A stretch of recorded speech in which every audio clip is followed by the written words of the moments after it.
Fresh Start Worlds have just been released. These servers are separate from the main game for new players to experience what it would have been like when Old School RuneScape was first released, simulating the birth of Old School RuneScape. These worlds are completely separate from the main game, requiring a brand new account to be able to enter. After the 6 months, the Fresh Start Worlds will merge with the regular worlds, meaning that you get to keep all of your items and your account's progress. So I have made it my goal to make 1 billion GP on these new fresh servers. And for me to be able to achieve this, I've had to craft a master plan, which brings us to stage 1. Subscribe.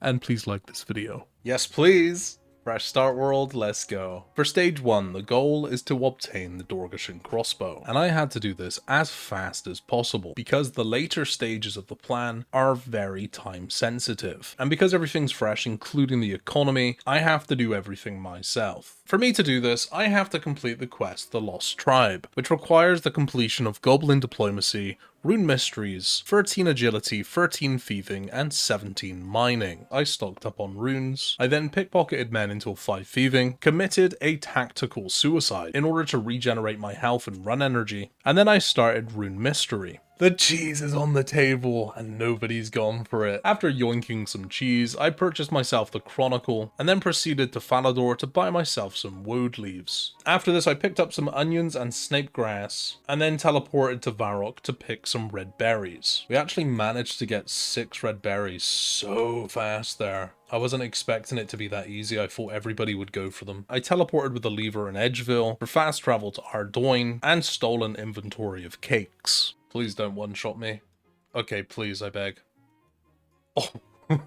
First of many quests to be completed, 29 attack off the bat, but the reason we actually did this was for the thieving level, and because we're next to the Tree Gnome village, we're gonna do this quest as well, and I should get some very nice attack XP here. 35 attack already. We have arrived! We are gonna buy some goodies. Dwell berries, bucket of milk, and chocolate dust. 15 agility, this should be Plague City completed, and we are now level 15 mining from level 1. We only need 2 more levels now until we're level 17, and that is all of the requirements to do this quest. 36k, very nice. My account Take My Silk is going to be running back to the silk stalls, and he is going to be getting me many more. I've just got finished with selling up all of the silk, and we currently have a 27k cash stack, which is pretty good to be honest. 17 mining, not bad, not bad. And now we are going to make our way back to Lumbridge. I now have all of the level requirements for the Lost Tribe. I just need to complete Goblin Diplomacy and finish off Rune Mystery. There is Rune Mystery completed,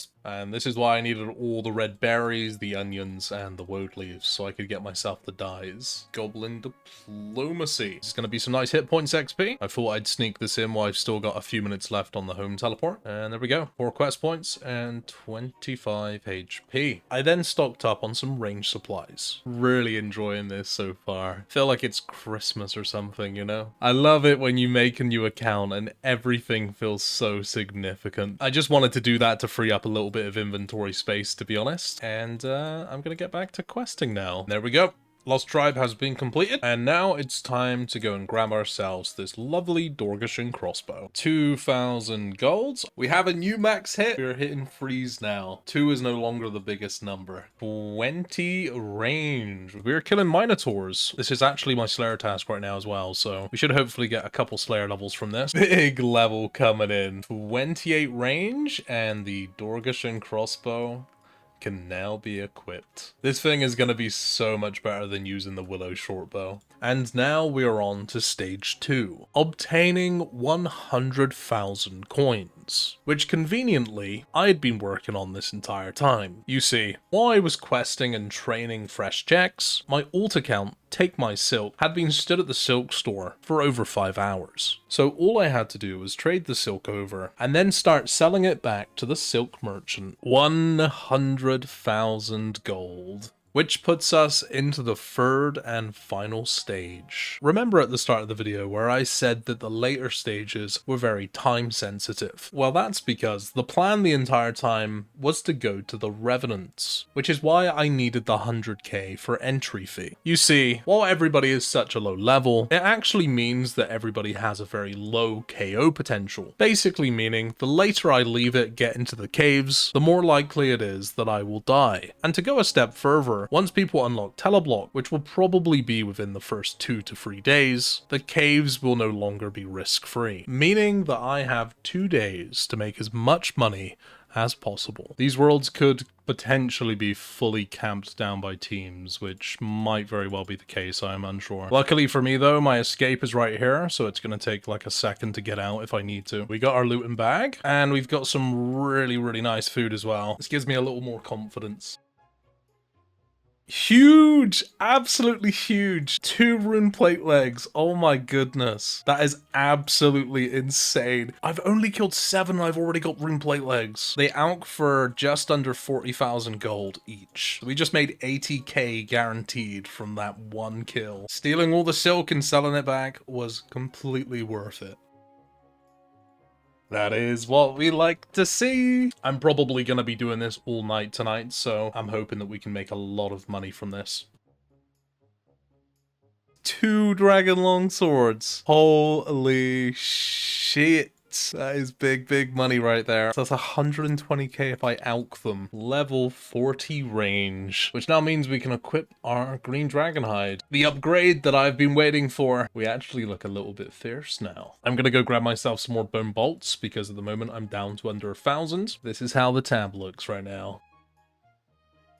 That is amazing. Bracelet of Ethereum. So goddamn good. That is really nice. I'm actually getting a lot more drops here on these imps. I've only done 16 kills so far, and I've had 3 drops already. This is insane. Constantly getting drops right now. I think these imps are better than the goblins. They're really fast to kill. They respawn in 10 seconds instead of 40 or 50. I've killed 33 so far, and I've already made 288k. The results are in. 130 Revenant Goblins, we made 492k, and 131 Revenant Implants, we made 596k. I think that I probably got a little bit unlucky on the Goblins in that many kills. But, and this is a big but, I can kill the Imps about 3 times faster. I just did all of those kills in one inventory. My looting bag is completely filled with loot, as you can see. The Revenant Goblins are probably better for more loot per kill, but if I can kill the imps 3 times faster, I'm gonna be killing the imps from now on. Not to mention, look at all of the food that I managed to walk away with too. Oh, somebody has had the same idea as me. If any of you guys didn't know, there is a general store in the bandit camp within the wilderness where you can sell items for the high alch value, which is really useful because I currently don't have 55 magic for high alch. At this point in time, I had 11,000 coins in the bank, and I decided it was time to sell off some of the alchables, which there was quite a lot. You don't even want to know how much these cost me. Far too much.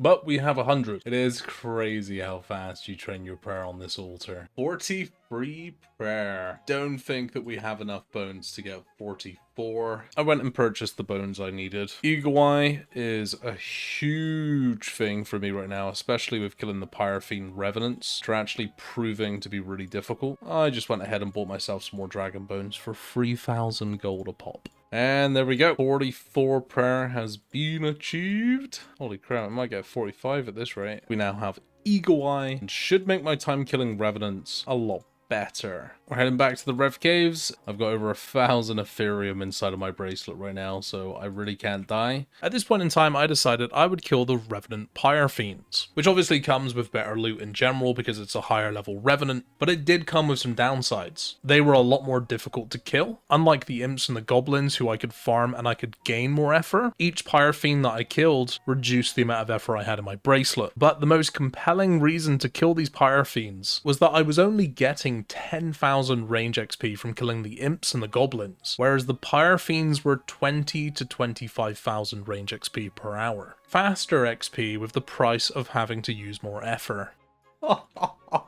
Okay, holy shit, the Ancient Totem. That is our very first mega rare. If I cannot trade it with the Emblem Trader, then I can just sell it to one of the stores, or I can alch it for 600k, which is really nice considering I just spent 300k on getting my prayer level up.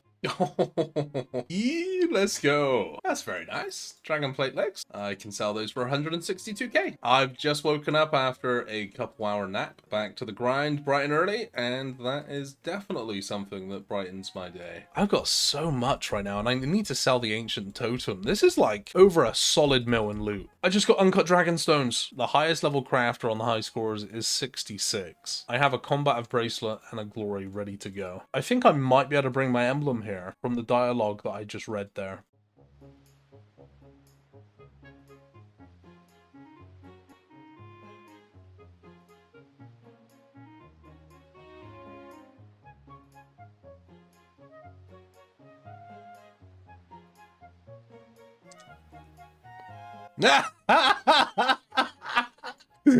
Oh, what a loser. Yes. Oh, that's awesome. It does work. It does work. Yes, let's go. I'm so glad that I tested that. I'm not gonna lie, I was actually just gonna go and sell it to the shop for 600k or have somebody high alch it for me, so we just got an extra 400k from that. Very nice. Dragon plate skirt. Very nice. Free money. We have returned to the shop. I have some goodies to sell. Hey, do you know, I think I'm just going to get rid of it all in this world just so I can be done with it. And that is an extra 420k. I've killed so many of these at this point. I've made 5.57 mil. These levels are getting harder and harder to get. But that is 60 range coming in. I think I'm just gonna go ahead, pull the trigger, and just give them what they're asking. These are creeping up non-stop. This is basically what my plan is gonna be, so I kind of need these runes. The nature runes are in 347 GP per rune. It kills me to see that, but I am still killing the revenants, so I should hopefully make some more money. Yep! Second Ancient Totem. Oh my goodness. I'm gonna hunt this man down real quick and see if I can get the cash right now. I've literally gone around the entire dungeon looking for this guy. But this is gonna be a nice 1 million GP. And there we go. All in all, I'm very happy to say that everything went according to plan. As it stands, I am completely finished with the early rev grind. In total, we killed 955 imps, 173 goblins, and 481 pyre fiends, totaling at 8.7 mil. This managed to get me 63 range, which was rank 3 at the time, and I spent over 4 million gold of the profits on the runes in my inventory. 57 magic. We now have access to using the high alchemy spell. We went from 25 to 57, and I think we used about 9,000 mind runes. Here we go. It is time for the magical plan. I'm on my way to the mage training arena, and this is going to be my home for the next several hours. So if any of you guys didn't know, this place is undisputedly the best mage training at low level. The requirements to do this method start at level 21 magic, which I probably would have done, you know, if it wasn't for the fact that I make YouTube content and I actually need some time to AFK to edit. Which reminds me, we haven't heard from today's sponsor. Alright, my lover, it's Rakes here. Make sure you're subscribed to this channel, please. Make sure you like the video and leave a comment and flame him next time he uploads. Once you have low or high alchemy unlocked, all you need is a fire staff and some nature runes. Using high alch, I was getting around 120 to 130,000 XP per hour, which I'm sure you could get a lot higher if you absolutely sweated at this place, but that was me going at a pretty chill pace. So the reason that this minigame is so good is that not only do you get the 65 XP per alch, but you also get bonus XP for doing this minigame. You see the coins in my inventory? Well, this minigame gives you between 1 and 30 coins per alch. Those coins stack up to a maximum of 10,000, which you then deposit, and you receive yourself a big XP drop. And if any of you do choose to use this method, please make sure you use the Mage Training Arena add-on on RuneLite. I've already surpassed my highest stat. Oh, it's crazy. We've gained 212,000 mage XP. This place should not be underestimated. I am way too reclined right now. I'm basically let out flat on my fucking chair. Holy shit. Alright, well that's 70 magic. We're pretty much bang on halfway to the XP that I need. The moment we've been waiting for. I have gained a lot of magic XP here in the last day. 1.25 million XP. 77 magic. I'm gonna log out and we're gonna check what rank I am. And we are rank 5. I'm chucking in 1,000 of the leftover nature runes. Hopefully they sell, and they do. 410k for 1,000. I've just purchased a massive upgrade for the account. The magic short bow for 2,000 coins. And do you know what the best part about this is? Earlier today, I tried to buy one of these from the rank 1 fletching guy who wanted 50,000 coins. He told me the market had already set and he was unable to budge. So that's a GG. So at this point in time, some of you may have already guessed what's going on here. We are indeed going to the Mage Bank. And all of this was the plan from day one. All of the countless hours that I spent on the first day, killing the Revenants with a bone crossbow, all of that, and all of the money that came from that has been funneled into my magic level, allowing me to unlock the best in slot Mage Cape this early into the game. Money comes and goes, but stats and untradables, they stay forever. If any of you guys didn't know, you can actually trap these monsters behind the skeletons. You don't need to pray or worry about taking damage if you do this. Oh, okay. There's people here. No, nobody's waiting outside for me. That's a good sign. At this point, some of you might be questioning my choice of mage gear, but I can assure you that it is all according to plan. You see, if you have under -64 mage plus, it guarantees splashing spells every cast. And because somebody just saw me inside of the mage arena and I have 600 bloods, this made me feel a lot safer. It is done! We have now unlocked all of the god spells outside of the arena. Now things are about to get interesting. And this is where all of the blighted food and restores that I got from the Revenants start to shine. And I forgot to mention, we're actually going to be using the Revenant teleport as well, because this puts me in a really, really good location to start the hunt. Oh shit. I pray there's not people like camping Callisto right now. I don't want to run into anybody out here. The requirement to start Mage Arena 2 is only 75 magic. The reason I got level 77 is because I could use a Wizard Mind Bomb, boosting my mage level to 80 and allowing me to use the charge spell, which gives a huge increase in damage when you're using the god spells. 1 down and 2 left to go. I just realized I've walked all the way to Mage Bank and I don't have anything to slash the web. How did this happen? After what felt like an eternity, we managed to make it to the bank, only to teleport back up and forget to take the other 2 staffs. This time I actually have the correct staffs to do damage. I completely forgot that was even a thing. There we go. We have all of the parts that we need. All I need to do now is head back to Mage Bank, hopefully not die because I will lose these, and we can hand them in.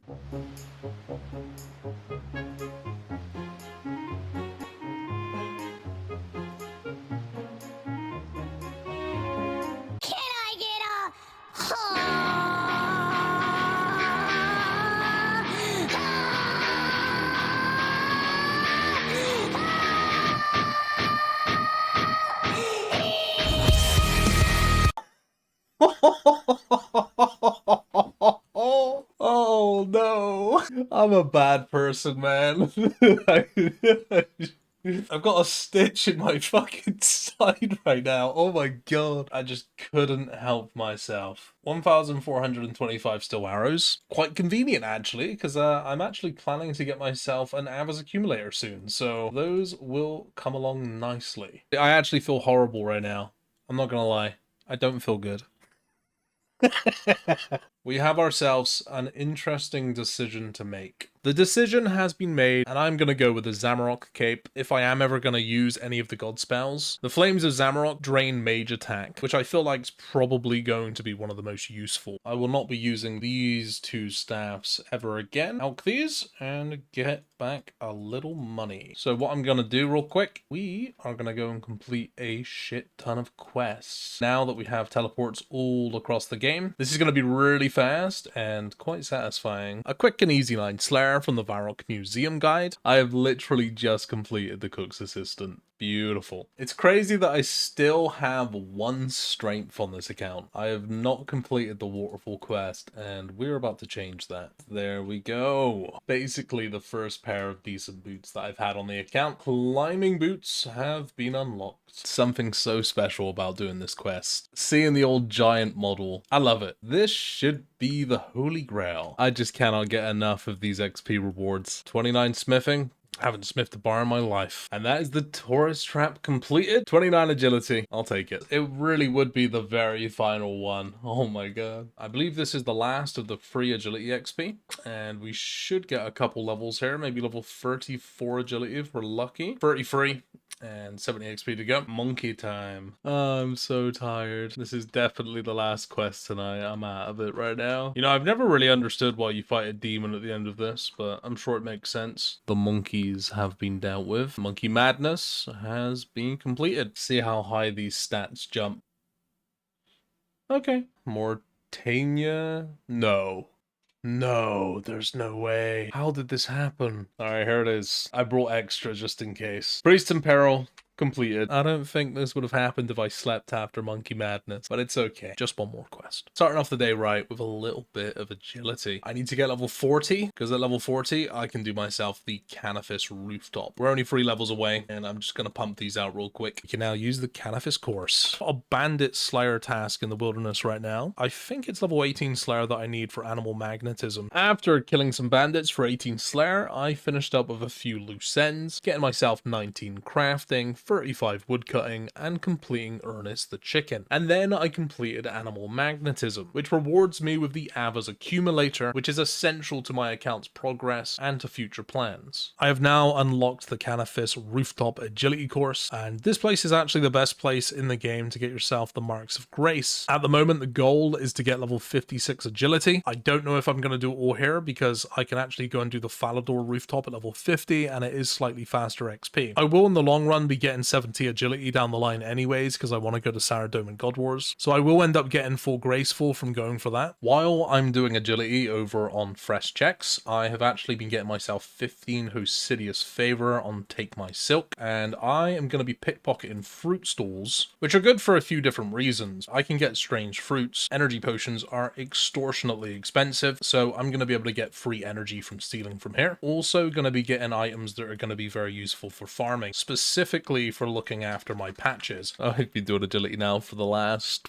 4 hours, I think. And this is the final lap until level 50 agility. There we go. Falador course unlocked. I also managed to get 70 Marks of Grace doing that, and that brings us to a total of 87 Marks of Grace. A few of my Grand Exchange offers have also bought while I was doing agility. We now have Black Dragon Hide chaps and body. I think I paid 50,000 gold each for these. A lot of people at this point are actually PKing in the wildy, and I just managed to sell my leftover blood runes for 800 each. Are home for the next few hours. It's only 188 laps. There's no way he's gonna hook me up for glory. Oh, yo. How much you want? Fuck this kid.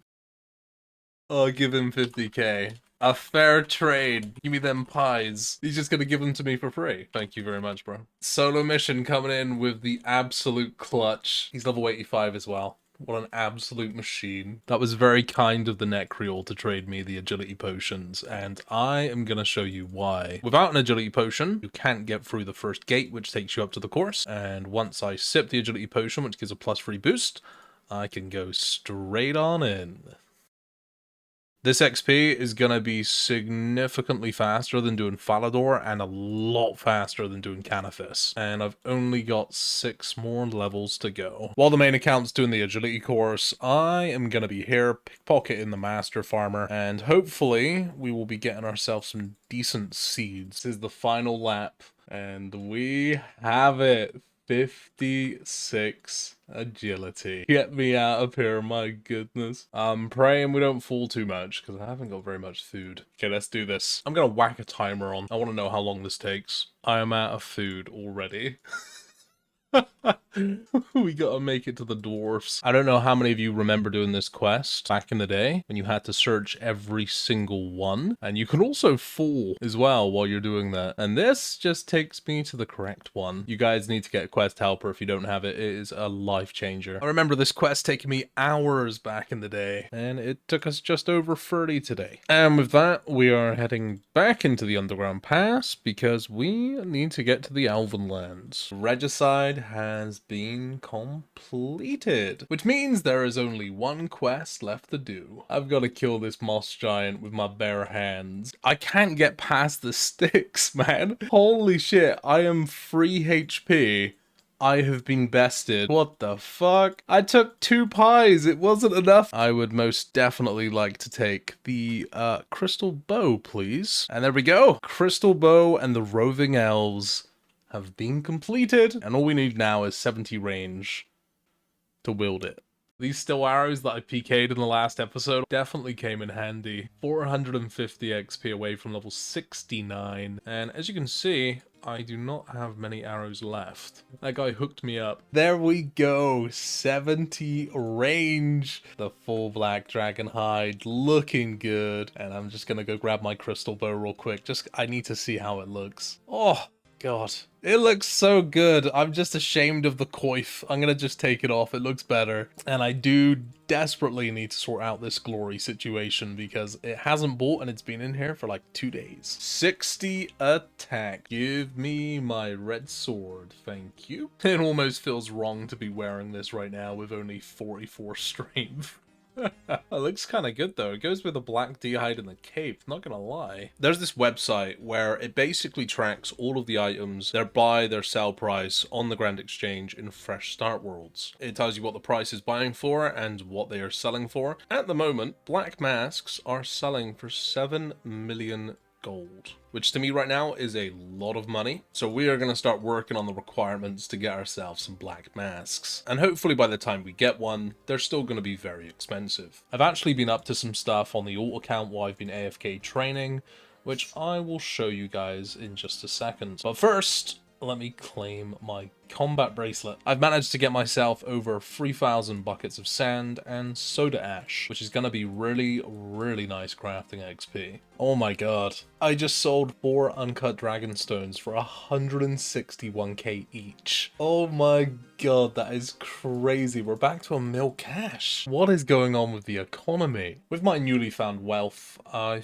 think I'm just going to go ahead and see if I can buy a glory. That is a very nice upgrade, especially alongside the bracelet. This is going to be my best in slot amulet for quite some time. And now it's time to do some more quests. 30 fire making. This is another one of those quests that I love, where you go from level 1 all the way to level 24. 2.4k fishing XP, so it begins. 1,000 cooking and 1,000 slayer, and the first RFD quest down. 9 herblore, and we haven't touched the potion. More herblore XP. We have a fair few quests ahead of us, and because I'm running all across the game right now, I think it's time I go grab myself some weight reducing armor. Starting with the boots of lightness. I think I'll do the graceful top and I'll go for the gloves as well. You have no idea how useful these strange fruits have been. I'm honestly tempted to send my alt account back there because these things are an actual lifesaver. And this is going to be the Nature Spirit completed. 3,000 crafting XP. Francis here is going to teach me a thing or two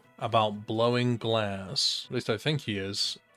Is it this guy? Who do I talk to on this island? I swear there's an NPC. Well, it's probably Fritz the glass blower. And now begins the crafting grind. At the moment, I have a bunch of quests which are locked behind crafting requirements. I need to get level 31 for the Lost City. I then need 42 for the Rumdill. And then I need 45 for Cabin Fever. And because I'm going to be playing on these servers long term, I'm inevitably going to have to get level 70 crafting for Monkey Madness 2. I have not even blown any of the glass yet. I have just been making it, and from just making the glass I have managed to get 45 crafting, which is where I'm gonna stop, and this is gonna be the Lost City completed. I just realized that we have officially rolled over 100 quest points. My farming level is about to shoot up. Beautiful. One of the things that I need to do right now is get 50 smithing. It's crazy how much XP you can get from just doing quests. 36 smithing. I've not done any. Fairy rings have now been unlocked. Another 6,000 smithing XP.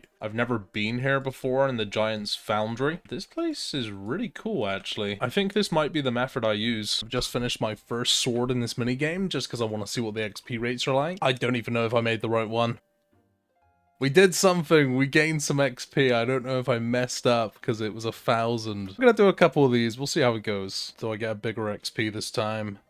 Oh, that is more like it. Interesting. I think I've got the hang of it now. The final sword. Really quite impressed with this place. This is my first time being here, and the XP for the supplies that you use, really nice. With the bronze and iron bars that I'm doing, I would say this is definitely cheaper than doing gold ore at the blast furnace. Probably one of the nicer things is that I didn't have to go out my way to get the ice gloves. And 50 smithing, which is one of the requirements for the cabin fever. One step closer. The giant dwarf has the longest cutscenes, I swear. I needed to be able to do it so I can complete this quest, The Forgettable Tale, which rewards you with 5,000 farming XP. And since I need level 37 farming right now, that XP is going to go a very long way. The quest I'm doing right now has a fair bit of downtime in it, so I am just tending to my beautiful little garden here. And I can't believe it, but nothing died. I don't know how this happened. Farming XP. It's crazy how slow farming is to begin with. It definitely picks up, but in the beginning, it's very slow. Another RFD quest completed, and 30 farming. And that means we can now go and plant willow saplings. It is officially 1 week since the release of these servers. I just thought it'd be interesting to take a look at the stats, which as you can see are coming along really nicely. I'm just working on 45 fishing right now. This is my account playtime. I'm not going to figure out how many hours that is per day. It's a lot. And there we go, 45 fishing. That is 37 farming. We are technically done with the farming grind. Although I am going to need to get my farming up in the future, so I'll probably just continue doing this. It is now time to train the final skill requirement. I need to get myself level 42 Slayer. This definitely doesn't feel like the most efficient gear I could be using right now. That is going to be our first Slayer task completed. We gained just under 12,000 XP. We killed mostly high-level bandits. Oh, black demons. I mean, it's a good task. They just have so much defense. I'm gonna go test what the XP rate will be like, because that's almost too good to turn down. I've just sold some of the coal that I had for 400,000 gold. That is insane. And I think I'm gonna do the same for the uncut dragonstone as well. We have 1.3 mil cash. I would really like to grab myself a cannon right now. I have the quest done. It's just a question of, can I scrape together enough money to make this realistically affordable? First things first, I want to know how much a cannonball is. 550 GP per cannonball, but it's going to make such a massive difference with this grind. I'm just looking at my bank right now, trying to find what I could sell. I've discovered my molten glass. I just sold one for 1,050 gold, which means that we have about 2 mil here in molten glass, and we are making a big investment into the account right now. 4 million cash. I'm gonna go purchase myself a cannon, and we're gonna buy ourselves a bunch of balls. We've just sunk so much money into these cannonballs. 750k. The cash stack is so small. Task is being completed, and we gained 17,000 Slayer XP. Come on, please, please. Mammoths! Okay, that's a really good task. These mammoths have 100 less defense than the black demons, which means I'm actually going to be able to hit.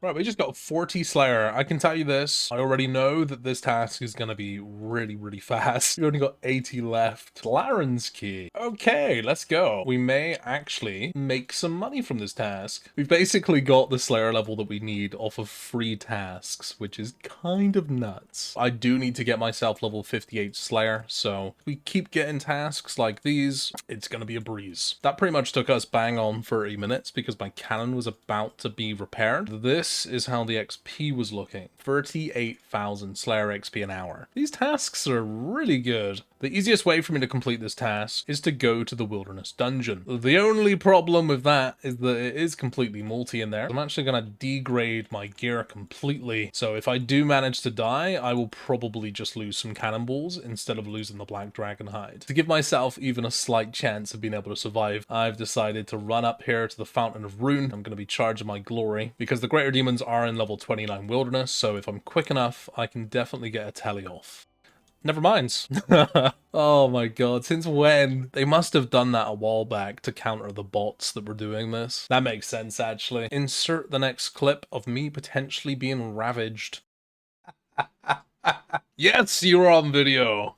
And yet another instance of Jagex punishing regular players to punish the bots. We managed to complete the task, and I think with this room full hound we may be able to financially recover. And we got 44 Slayer. I need to get a charged glory, because right now the Ring of Wealth isn't buying. It's okay though. Hopefully the next task will be nice. I've just purchased myself a glory with 6 charges, so dying should now be a thing of the past. I just got a magic shortbow scroll. Might actually come in handy at some point. Hopefully we get some more of those. I think they might sell for something. My god, doing Wildy Slayer was genuinely like the best thing I could have done. I can't wait to open up these keys.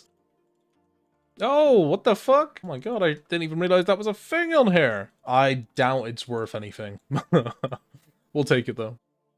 Oh, shit! Torva Parchment. It's definitely not worth a mil. It might end up being worth a mil at some point. Okay. Oh, and a Larn's Key. The Torva Parchment actually sold for PKers right now. That'd be a really, really good price. 200k as well. Okay. While I'm here, I think I'm gonna purchase myself another 1,000 cannonballs. Please, one more good task. Anku! Oh my god, that's so good. I think this is like the 5th in a row. Lesser Demons again. I'm already 49 Slayer, so this is gonna get me level 50 easily. The tasks are so good for cannoning.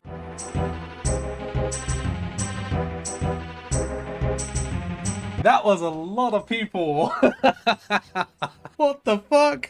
There's like 20 people. I've just sat here for like 5 minutes reflecting on what just happened. And I just realized those guys are probably having the best time. That seems like a lot of fun. I'm gonna go do something else because I imagine they're gonna be doing that for some hours. Here we go. Rumdale's being completed. 48 prayer. Do I get anything else? 46 fishing. Oh, I got farming XP from that. Nice. Cabin Fever has been completed. We now have all requirements now to go and kill ourselves the cave horrors. Except from we need the Slayer level. I'm gonna go try reclaiming my cannon, and hopefully the next few clips is not gonna be me getting PK'd by 20 dudes. Nah, there's no way. I thought I finished my task. There's one left. I don't know why I keep doing this really ditzy stuff. I think it's just sleep deprivation.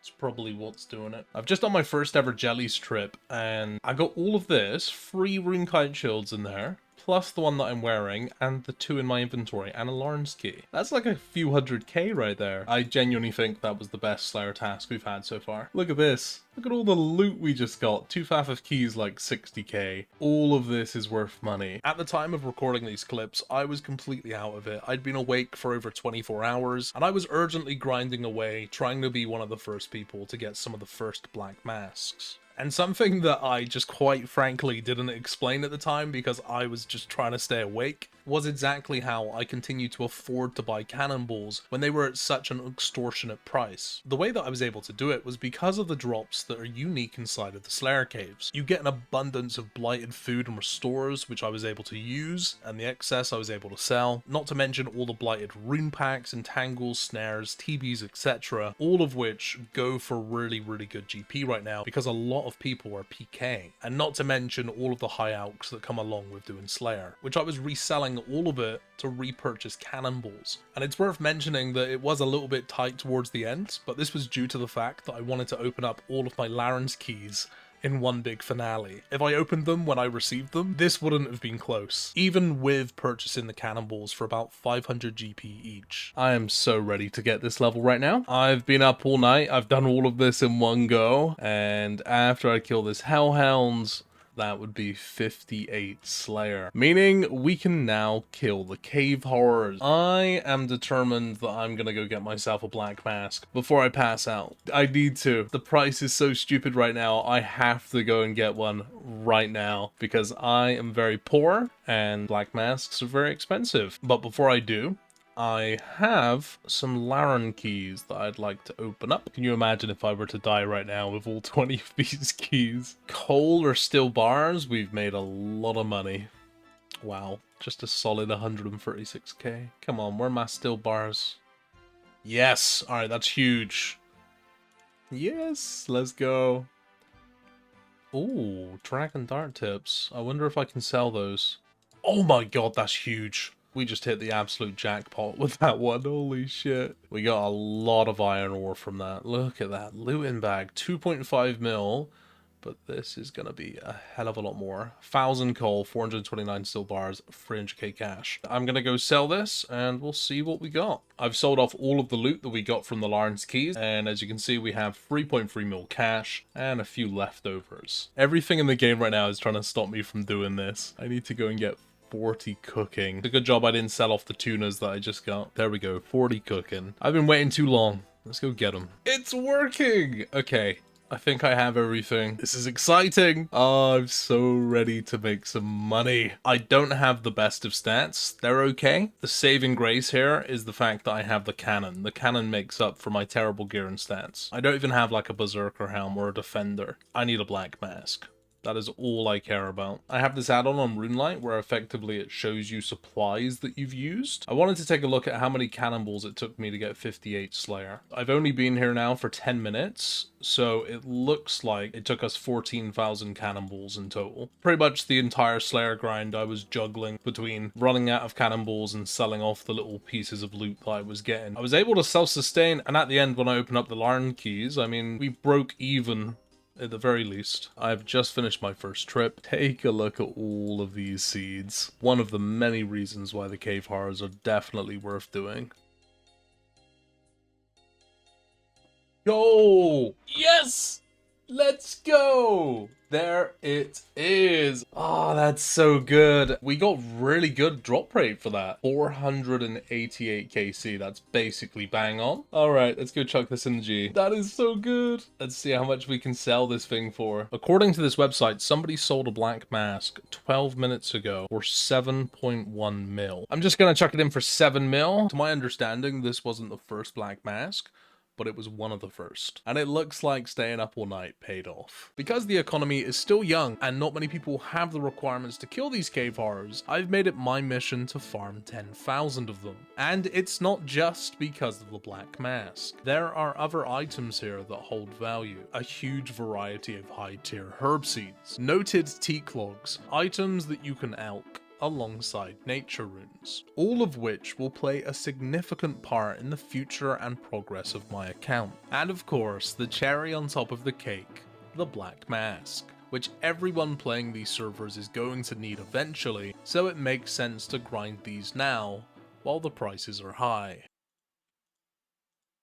Oh, that is not fair. You know what else isn't fair? We're only 47,000 subscribers away from 200k. And 65% of you aren't even subscribed. Please like the video and subscribe. Oh, I really thought that was a mask. Oh my god. This was from when I was killing the mammoths because strawberry seeds were what I needed for farming. That made my heart skip. I'm sad. I've gone from level 70 to level 74 range just from using the cannon so far. That is 70 strength. That's quite a significant level because it means that we can now go to the Warriors Guild and we can get ourselves a defender.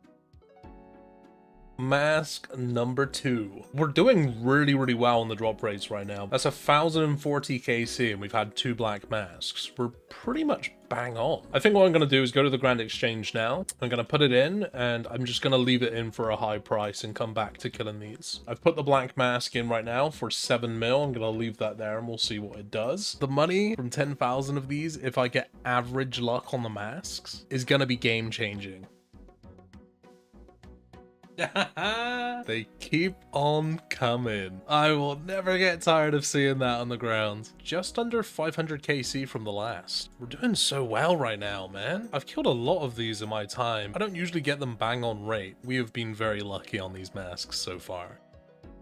No way. No way. I literally just got this one 5 minutes ago. Look, not even 1,500 kills yet. Masks are in. Now we just wait for them to sell. 71 strength. These levels are actually coming in surprisingly fast. Probably the thing that I like the most about this, I'm actually working on plans for this account further down the line. The helmet and the shield aren't ideal, but with the monk robes and the prayer bonus that I have here, fucking Jesus Christ, just give me a break, man.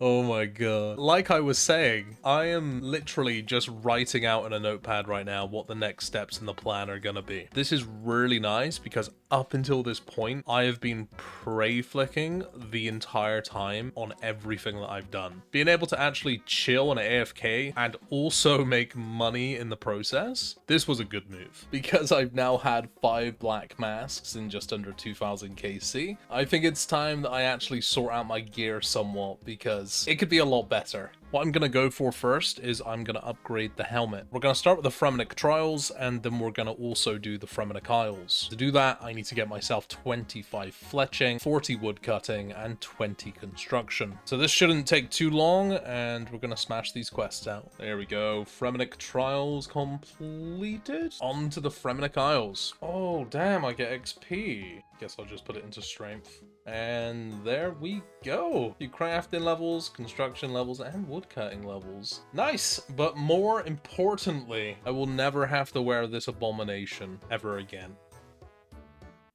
Oh my god. I should have put it in defense! No! I didn't realize there was a defense requirement. Oh my days. I guess it's time to train some defense. The really nice thing about just training strength this entire time, I'm gonna be leveling up probably every 5 to 10 minutes for like a while. It's like less than 5,000 XP a level. All right, we're back home. Wait, there's no way. There's no way. What the fuck? I literally just went for a pee and I come back to a black mask and a snapdragon. What the fuck? I think my account's broken. I'm just getting too many fucking drops. What is going on? 2 black masks this trip. Very, very good. I've got 6 of these masks, and I've got no coin. Would you look at that? 1,000 total level. I didn't even know I was close to it, to be honest. I've just woken up after my first good sleep in a long time. Some of my black masks have sold. I did have to drop the price compared to the last one that I sold, but it looks like there's a lot of people on the high scores now that are killing these and have all of the requirements. 3 mil per black mask, and 5 have sold. We officially have a 15 mil cash stack. That is the first time we have had a green cash stack in this game. I am more than happy to use this money and invest it back into the account, so probably not spend all of it, but I wouldn't mind making a few small upgrades. That is one hell of an upgrade. We have bought ourselves the Amulet of Fury for only 3.7 mil. Honestly, like, I feel like that's quite good. Considering we're just a week into the game now, 3.7 mil for a Fury is pretty good. So to compare the stats real quick, just out of my own curiosity, because it's been a long time since I've really used the Fury, which by the way, is this not just like such a massive throwback in nostalgia? I love this item. The thing that I'm looking at specifically are these 2 stats here. So +6 in melee strength and +3 in prayer. It's an extra 2 prayer bonus and an extra 2 melee strength as well, plus all of the defense stats, but I don't really care too much about that. I've put a few offers in the Grand Exchange. I will be really surprised if these end up buying. Interestingly enough, right now, the margin between the Lava Dragon Bones and the regular Dragon Bones, the difference in price is only about 500 gold. I'm gonna leave these offers in for now, and hopefully when I come back, these would have bought. It looks like another black mask has sold. This is the thing with the Fury. Even though I've got like the noobiest helmet on, the Fury makes it look good. Oh, I'm literally downstairs making a coffee right now. That's a very nice way to start the day off. And considering I just sold all of the masks off, that's gonna come in handy. The range levels are so unexpected because we're just here cannoning. That is a very nice 75 range. Finally, we get ourselves the Nate Snot. That's so much better. It appears that a black mask has sold. 3.5 mil, 103 of these Lava Dragon Bones of Bolt. I might actually go and use these real quick. Having some extra prayer levels while I'm AFKing. It's going to be very nice for the amount of prayer potions that I'm using. All of the bones have been used up for now. We managed to get ourselves 54 prayer. Beautiful! I think the last one that just sold went for 3.5 mil. It seems the price may have been a little bit too low at 3 mil, so probably leave it in there for around about the 4 mil mark, and we'll see what it does. 45 farming. Very significant, because now I can plant maple trees, and the XP from willow to maple trees is quite significant. The black mask is just sold. I actually had it in the Grand Exchange for 3.9 mil. It seems a lot more people are trying to get their hands on them. The price is so volatile right now. It's literally changing on a sell by sell basis. Gonna have to keep an eye on the website and see where it's at. Holy shit, boys. I've got like PTSD from the Slayer caves. This message just popped up. My heart genuinely started to rush. I thought that I got TB'd. That is officially our 10th black mask in just under 3,500 kills. In 10,000 kills, I should on average get 20 black masks. That is mask number 2 in this inventory. You know you've got a low mining level when you level up using the trowel on the soil. And on the subject of mining, we're about to get a shit ton of XP. I've been looking on the website and it seems that 3 black masks have sold for the price that I put mine in for. So I'm guessing that these are my masks. Oh, look at it. There's money waiting for me. I'm like a fucking goblin right now. I need my GPs. It's so good. It's so good. Back to a nice 10 mil cash stack and my Tome of Firebolt as well. I'm at the point on the account where I'm doing quite a few farm runs and it would be really nice to be doing birdhouse runs alongside that. Access to Fossil Islands. We can now do our bird nests. And I now have the dig site pendant, meaning I can come and do my birdhouse runs whenever I do my farm runs as well. It feels good. I felt like I was being really inefficient without having this. Nah. Well, that's another problem for another day. I'm going to bed. 50 farming! Oh, let's go. Very big item has purchased in the Grand Exchange. The Aram's robe skirt, which means now we're just waiting on the Aram's robe top to buy. And we've got some pretty good mage gear. My boy. Give me that. Give me that right now. Give me that. I love this place. Here we go. Level 60 prayer. There's been an interesting development on the account right now. Our Aram's top and Aram's hood have purchased. We actually have a full set of Arims, which looks pretty good to me. We have a nice little surprise waiting for me in the Grand Exchange here real quick.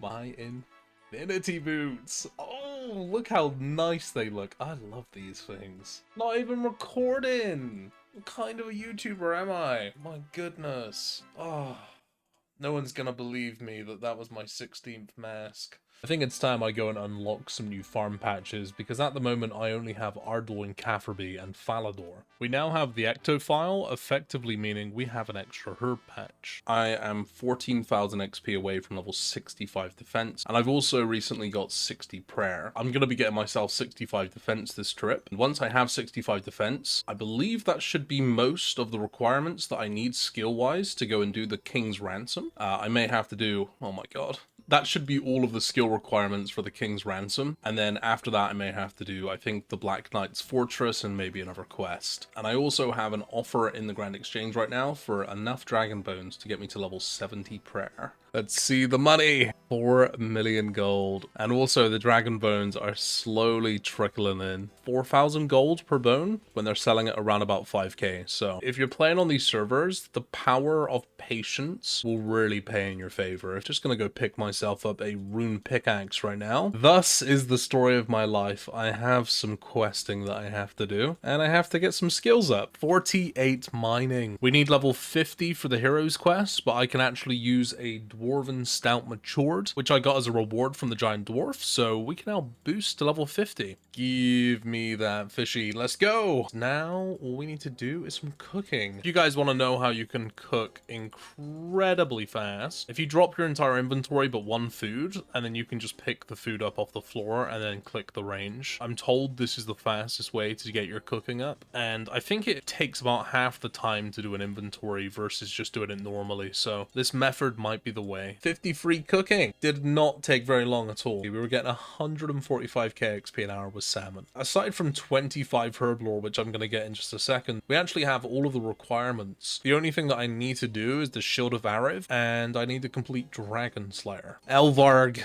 has been slain. I'm waiting for my friend to hurry up and cook his dinner. I'm at the part in Heroes Quest where I need somebody from the Shield of Arav quest, so I've decided to make myself useful and do a little bit of Hunter. I still haven't set up my birdhouse runs yet, so I need to get some Hunter XP. When we catch this butterfly, this should be level 29 Hunter. We could now trap swamp lizards. My friend is taking so long. I might actually get 44 fucking Hunter before he's back. How long does it take to cook a piece of fish? Oh my god. Alright, get him in here. This is the first time I've used my crystal bow. We got 33 Hunter, but we've finally finished. I'm actually going to go ahead and buy myself a dragon battle axe. It's going to save me a lot of money. I didn't just do all of that quest in to get a dragon battle axe, believe it or not. I actually did it because I'm about to go ahead and do the quest, the Throne of Miscellaneous, which is going to be a huge method of mine in order to get my herb lore up, which I am slowly but surely chipping away at. I'm doing my farm runs, my herb runs, and I'm also collecting all of the seeds and all of the herbs that I'm getting. The throne should definitely help with that. I'm going to max the living hell out of the herbs. Wow, 5,000 agility from that. Royal Trouble's been completed. What that means now is I can put some extra resources into something else on the map. For the time being, I'm gonna collect both mahogany and teak, just because at the moment I don't even have the crafting level to use teak, let alone mahogany, but in the long run, mahogany is definitely gonna be the one. This is effectively gonna be a nice, easy way for me to get free herbs every day. I'm also gonna get some wood from it too. There we go. 60 farming. Oh, I can do my yew trees now. And interestingly enough, my farming level is the highest ranked stat I have on the high scores. I just hit level 61 farming. I can now use my snapegrass seeds. This is the very first time that I've had the account inside of the Nightmare Zone, and I'm just going to be farming some points real quick. May have messed up slightly with the tangle root here. I am not here currently for XP. Everything will make sense when I leave this place. I'm actually doing this right now for these, which is something I feel like is long forgotten, that give you a bunch of herbs and you can only purchase up to 15 of these per day. There's a bunch of good herbs that you can actually get from these. This is going to be a nice addition to all of the herb runs. And it's a good excuse to come and AFK for an hour every day. I am very proud to say that the birdhouses are underway. Level 62 farming. We can now grow snapdragons. More quests completed. I have 2 XP lamps from One Small Favor. I'm currently training my herb lore to level 30 so I can use both of these lamps in it. That is 30 herb lore and oh, it's 10,000 XP. Oh my lord. 38 herb lore. We can now make prayer potions. There we go. We have now unlocked chivalry. So for the last 2 days, I've had an offer in the Grand Exchange for dragon bones. I managed to pick up 1,000 of them. This right here is enough for us to get 70 prayer.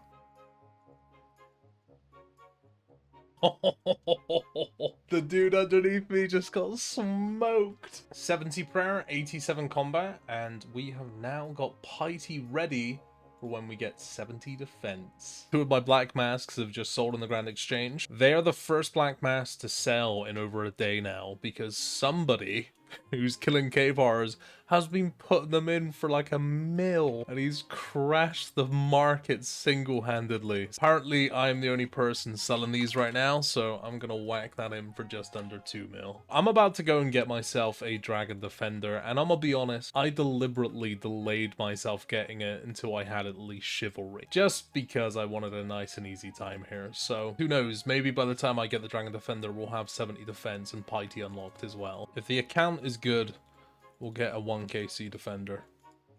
Guess we're restarting then. I guess 3 KC will do. Rune Defender. My god, that didn't take long at all, by the way. I've done 150 kills.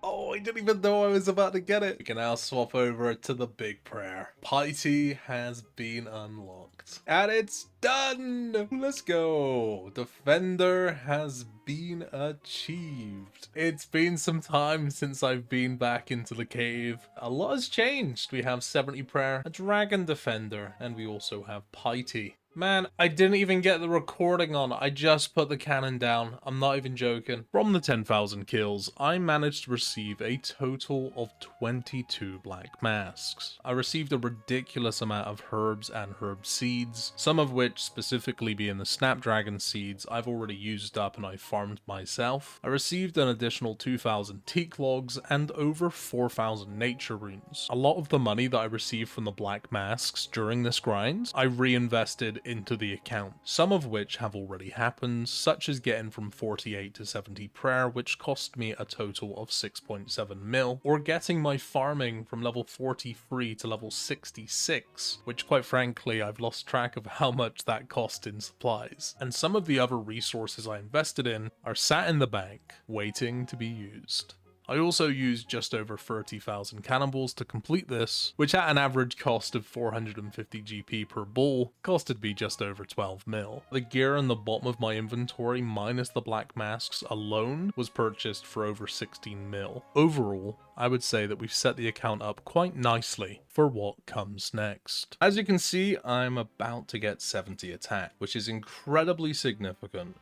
And I'll show you why. Look at it. This is why we had to get level 70 attack, so I could equip the Aron staff. Oh my goodness, this looks so good. If the recoil ring doesn't give it away. I am planning to go and kill Zulrah. I'm gonna be honest, I think that this gear is gonna be really, really nice. I have 2 different setups here. The first being the crystal bow, which honestly, I think probably isn't going to do very well, but seems poetic, seeing how it's the reward for unlocking Zulrah. This is going to be the first attempt, and I am excited to see how it goes. With this gear setup, my main damage comes from magic, and I'll be using the spell Fire Wave because I have the magic level for it, and blood runes are relatively affordable. Now, if you didn't know, the Tome of Fire gives all fire spells a 50% increase in damage, making my max hit in this gear, with Fire Wave, a 31. Which is actually the determining factor of why killing Zulrah is somewhat viable at this point. I'll be relying quite heavily on my magic damage to carry me through these kills. Yes! Alright, let's go. We did it on our very first attempt. The HP is completely calculated, do not worry about that. 250 grapes, 50 mahogany logs, and we got 212 scales. The crystal bow didn't feel very strong, so I am gonna try out using the rune crossbow with diamond bolts. We'll see if this setup is any better. Turned out that it was. That is the second kill. These kills are really, really close right now. We got 4 teleports. I'm gonna take a look and see how much these sell for right now. Apparently these go for quite a lot of money. I've managed to sell 2 Zalandra teleports for 45,000 each. I really hope that we get some more of those. Kill numero 3. Ooh, 10 snapdragons, that's not bad. Addy bars and U-logs. Every kill is a real victory right now. KC number 5. Dragon Bones. Okay, let's go. I soon realized that with my stats and gear, not every kill was a guarantee. So I started to simplify my gear and switches to give me more food and a better chance at the kill. 2 minutes 49, that is our new personal best. Ooh. Ooh, 1,000 flags and 10 battle staffs. That's actually a really, really good drop. I don't know how much the flags go for, but I'm guessing bowstrings fetch a pretty penny. I don't know if Swamp Tar is the good one or the bad one. Oh no, I think Swamp Tar is the good one. I'm also creating a little loot tab right now because I want to see if I can profit from this just off the basic drops. To be honest, I will be really surprised if I don't. Come on, give me something good. Dragon Bones. Oh my god, that was so close. That was a stressful kill. 10kc has been achieved. Actually, not bad at all. A little bit sketchy on some of them, but I got that with relative ease. However, we have already used 500 blood runes, which is roughly 200,000 GPs. I do not think these are worth much. I was getting these on day one at the Revenants. Double Zora scales. Let me have a look at how much scales are right now. Scales are selling for around about 86 to 98 GP a pop. Probably just worth keeping hold of the scales if they're selling for such little. That was a very unexpected mage level at the end of this kill as well. If I can get this kill, that is. You never know, it's a bit of a coin flip with these stats, to be honest. We got teleports and grapes. Teleports equal money. Right now, it's telling me I'm getting 21.7 kills an hour. I'll consider that a solid 20 kills an hour, which honestly, that's pretty good going. Receiving a unique from this place is actually pretty doable. The only thing which is listed right now on the Grand Exchange is the Magic Fang, which last sold for roughly 20 mil. If we could get any of the fangs right now, we would be laughing. You know, I actually forgot coal was on the drop table here. Coal's like 500 GP a pop right now. We have a huge level coming in right now. 70 farming, which is a requirement for a certain big quest down the line, which was the goal the entire time. And from now on, I'm gonna stop doing my tree runs and just focus on the herbs. If I die in here, it's not a biggie. Oh, a hard combat task. Well, I don't know what I did. Zora adapt. Kill Zora 25 times. Dragon Halberd. Oh, that's actually huge. I was thinking of buying one of these, so that is actually really, really nice. I think that's the first teammate I've had on this game. Well, that is gonna be Alk fodder. We will take it. That is 50 kills, and we're now going to get charged 100,000 coins every single time that I die here. So it's very important that I don't die anymore. Especially not here. I can tally out and die, that's fine, but if I die inside a Zora, it's going to cost 100k each death, and I can't be affording that right now. I have amassed quite a nice little loot tab here, as you can see, and I'm going to go and see how much this is all worth. 4.8 mil. The price that these actually sell for are going to be incredibly different from what it actually says they sell for. There's no way these sell for 1,000 gold. We're definitely going to be making some good money from this. I'm not going to be selling the Zora scales. They're hopefully going to go up in price as time goes on. 60 GP is just way too little for me to sell them. The Calquite tree seeds also do not sell, but they actually give really good farming XP, so I think I'm just going to keep hold of these. The Snapdragons I'm going to use myself, and the Pure Essence, they don't even sell for 1 GP. I'm going to wait for all of this other stuff to sell off, and we'll see how much we've made. Why couldn't that be a Magic Fang, man? Oh my. Humble. That's so horrible. It showed me the drop as well. Imagine if that was a Fang or something. Oh my god. That's terrifying. I'd rather not know. 80 range. I think that's our first level 80 stat. Yes, it is. The XP per hour by doing this with the rune crossbow is definitely not very good, but first level 80. We'll take it. I actually thought that was an Onyx for a second. Thank God it wasn't. It's the only thing I don't want to get from here. Because at the moment, the Magic Fang is selling for 20 mil. The Serpentine is 15. And we don't even know what the price of the Blowpipe is yet. No! I can't believe I just did that. Oh dear. Well, that is the first official death where I have to pay 100k to get my stuff back. I moved a tick too early. Oh my god. We're up money at this point. It's okay. And everything is slowly selling off as well, so we'll recover from this loss. 50 Hunter, pretty much exclusively from just doing birdhouses. Antidotes. That is the first time I've had those. I think these are going to be a really good price. Oh.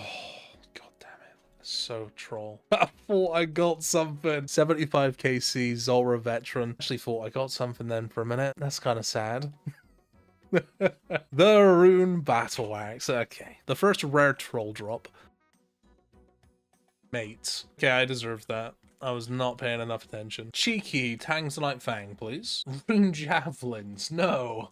No, that is not what I asked for. Somebody just put a big, juicy order in for my Swamp Tsar. I don't know how this has happened. Oh, it must have been the kill that I got when I tallied out. I was so confused. I'm looking at my tracker here and it says 99 kills, but it says 100 in game. We are yet to have any uniques. It's coming. And it is also a 1 in 128 for a drop anyway, so technically we're not even on drop rate yet. I have amassed all of this loot in my inventory. We did manage to sell most of the loot from the last 50 kills, but as you can see, the grapes and the manta rays didn't fully sell off. I'm going to throw this all in the Grand Exchange, and we'll see how much we get. All of these items right here are selling for these prices, but they just take a little bit of time to sell. This is the amount of cash that I've managed to get. We actually have just about 8 mil in platinum tokens just from the Zora kills we've done. 2 minutes and 14 seconds. New personal best. We have not had one of those in so long. I'm at 125 KC now. That's 128 KC. It should have been the Tanzanite Fang, but you know what? We'll take the Halley instead.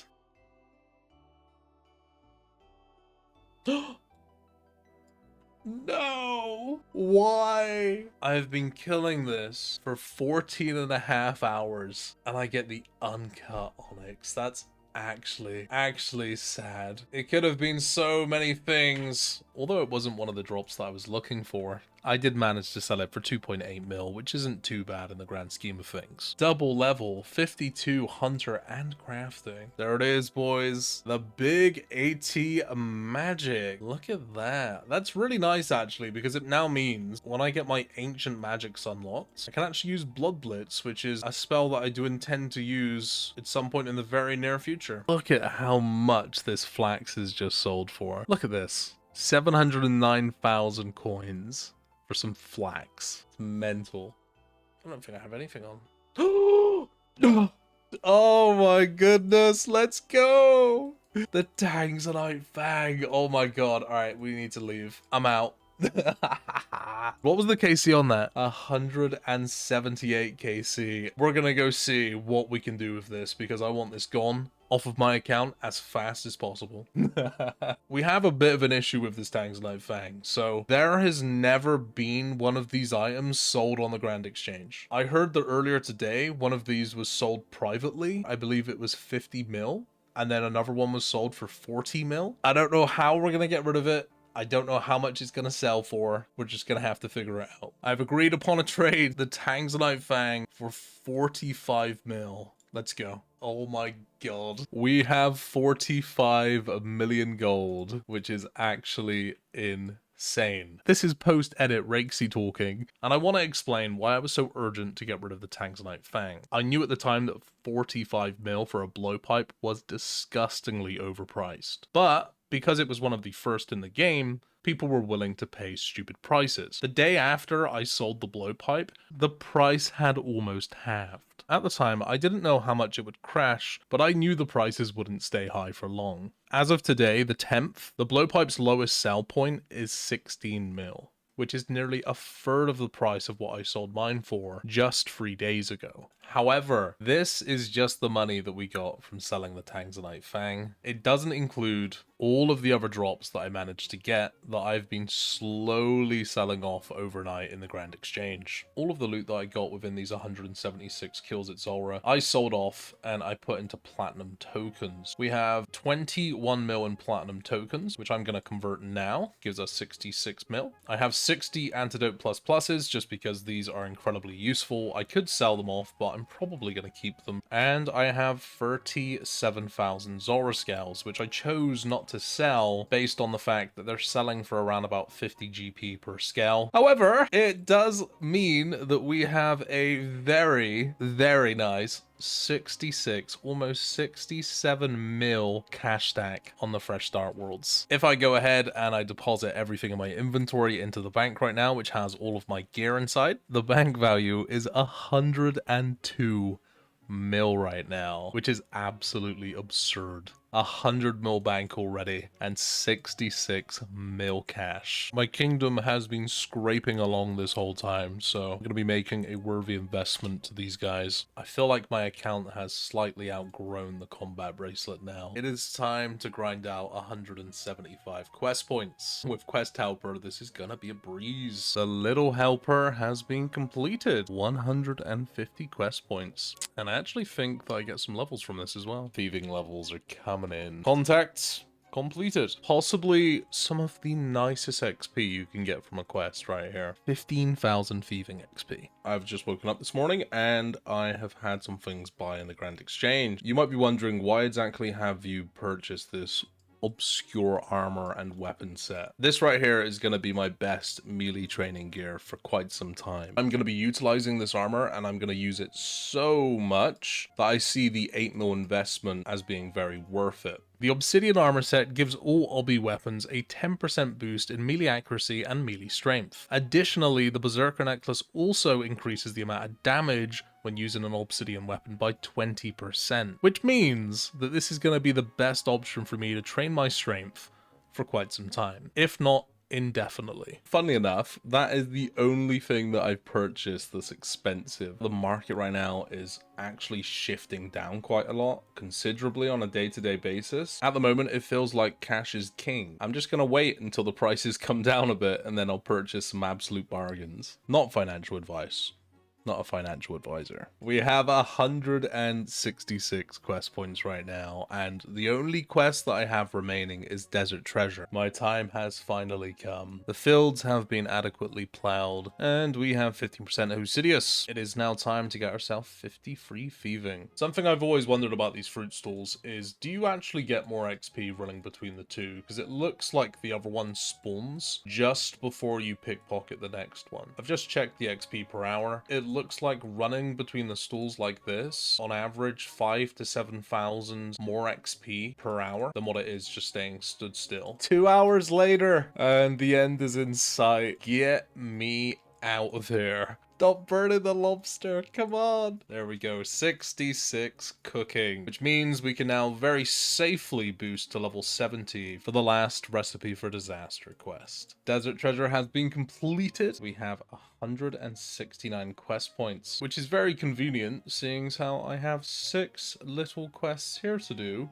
It seems like I may have messed up. I may have overlooked the pre-quests to the pre-quests for Recipe for Disaster. It seems that I have some questing that I need to do. 1 cake of guidance for the Lumbridge Guide. Spicy stew for David. Cooked jubilee for the weird giant troll looking thing that I cannot pronounce. Sir Amic, we got one last chance. Get this. No! I've got so many stews now. If I can't get the boost or cook it, I don't even know what to say. Oh my god, I get it on the first go! Alright, we burnt the first. We burnt the second. And that is why, boys and girls, you always get multiple of the stuffed snake. We defeated the bad guy. Recipe for Disaster has been completed. And at last, the upgrade from the combat bracelet has been achieved. We have some goodies. The Abyssal Whip has bought, and so has the Taurog Plate Body. Our very first Abyssal Whip, and we paid 5 mil for it. It's crazy. Such a nostalgic item. The sausages. For the next part of the plan, I need to get myself the Rune Pouch. And in Fresh Start Worlds, the only way to obtain it is through Slayer, which means that we are going to go back to doing some Wildy Slayer. That's a very good start. I didn't realize I had 6 Hellhounds left. That was my 20th Wilderness task. It gave me 125 bonus points. Killing the pirates right now, and I've just realized they've got a unicorn head on the side of their house, dude. Oh, these fuckers are evil. They're like miniature Voldemorts, but with big bellies and legs missing. That is level 80 strength. My stats are actually looking pretty good right now as well. Look at that. Above 70 in all of my combat stats. We now have our Vorak plate skirt. We have a black mask, which probably means these tasks are going to be really fast. Lauren's key. Let's go. We've only just got her. It's just free money. My max hit in this gear is 38. It's not bad, really. Torver Parchment. I wonder what these are going for right now. This task in Scorpions, where you can just whack the cannon down. It's so unbelievably fast. I love it. All right. I'm gonna show you guys a trick right now. Come inside a Scorpio right here, and you'll notice you've got all of these little offsprings, and they have very little health. Pop it in, and you pop out. You can just kill these outside while there's absolute carnage going on in there. 60 Slayer. I've got 745 points. Please be nice. Scorpions. Oh, that's perfect. All right, root pouch has been purchased. We'll leave it there for Slayer for just now. That's really not bad loot for 6 keys. It is a new day and we have new goodies inside of the collection box. First things first, Torva Parchment sold for 200k and it took a while to do so, so I will take that. We have bought an Uncharged Trident for 7 mil, a Serpentine Visage for 6.5 mil, and a pair of Dragon Boots for 1.5 mil. Obviously, I've paid an extortionate amount of money for this Trident. I think the Serpentine Helm is actually relatively well priced. The price of the Trident is really volatile, and I said to myself if I could get it for 7 mil or less, then I would pick one up. And to be honest, I have a lot of plans for this item right here. Conveniently, I have all of these scales for the Serpentine Helmet. 75 defense. A very significant level, and I will show you why. Oh, it looks so good. Oh my goodness, I can't believe how far we've came in such a short amount of time. The fact that I have so many leftover scales, and I already have the helm fully charged, it seems like a bit of a no-brainer to me to go to the DKs. This is the gear setup that we have. I haven't got a ring on me because I'm hoping I might be able to get one this trip. This was the big reason why we needed to get the rune pouch to make this somewhat viable. We only need to take up 1 inventory space now, and I am also on Ancients. Because I have the Serpentine Helmet, I don't have to worry about getting poisoned, which is really nice. It basically gives me a bigger inventory to play around with. Probably gonna play around with this inventory a little bit. We'll see how it goes. As of right now, there's only been 1 sell for the Seers ring. People are trying to buy it for 5 mil, and people are trying to sell it for 3 mil. The price definitely has not been set. There's not a lot of data on the Seers ring. The Berserker ring, however, as you can see, there's a lot more activity. It is a lot easier to kill Rex. The Berserker ring right now is around about 4.8 to 5 mil. And then finally, we have the Archer's ring, which similar to the Seers ring, there is no data for this item. People are buying it for around 7 mil and people are selling it for 5, and this was 2 days ago. So basically, if we get any of those rings, then we're in the money. Mistakes were made. It's okay though. Bremennick's shield for the first drop. Okay, that's fine. I'm gonna heal my mistakes on the Rex now. I actually did some pretty decent damage there. I think there are probably a lot of people here that are just killing Rex because of how easy it is to kill this boss. I may be the only person right now who is actually killing all 3. I wasn't even potted for the first kill. I'm such a noob. With my pots, this seems pretty good. I've got 30 seconds until the prime spawns. That gives me plenty of time. The Trident of the Seas in my eyes is essential for making this work. And it's not because it has a crazy max hit, but it's because of its versatility. It has a low cost per charge, and it can be combined with ancient magics, which means that I can heal up whenever I need to, but I'm not depending on just my expensive ancient spells in order to kill Rex. The only questionable thing about this choice was the price that I paid, which was 7 mil. The way that I justify whether I buy something or not, especially right now with the way that the market is and the prices can be a little bit crazy, is based on 2 things: the likelihood of me using that item long term, and whether or not I'm going to be using the item immediately, which is the mentality that I have towards everything when progressing an account. And considering the reason I purchased it was to come to the DKs where the Archer's ring alone matches its value at 7 mil, it just made sense to me. The very first ring, the Seers ring. That is awesome. Probably some people right now that are bursting or barraging their mage level up, and I imagine they'd pay a pretty penny for a ring like that. First trip and we managed to get a ring. I will take it. No way. That's 2 Seers rings! 2 in 1 trip! Oh my goodness. I'm really keen to see if these rings sell. We have 2! The last one that sold was 5 mil. I've got like memories of having Dagannoth King trips that are just so dry, but we've had 3 drops already. And I think that unlike the main game, the Dragon Axe is actually worth something on this server. If I had to get trolled, then so do you. We got a total of 98 Dagannoth King kills that trip. Considering my stats, I think 98's pretty good, to be honest. It's almost 100 kills. First drop of the trip. 81 range. The cut dragon stone. Oh, that's painful. Man, what is this drop, bro? Why are we getting Farser helms like this, man? Wait, was that a dragon stone? Into the Farser helm. All right, this has to be an archer ring. Come on, dude. That could have been the Bezzy ring, into the Sears ring, and now into the archers. My RNG is being really weird right now. Nah, I'm being absolutely trolled. The RNG is like popping off like crazy, but it's giving me all the troll drops. Give me the rings, man. Dragon X, numero 2. 81 magic. These levels aren't even popping up because I'm just being attacked by so many things right now. Decent-ish XP here. It's not amazing, but it's okay.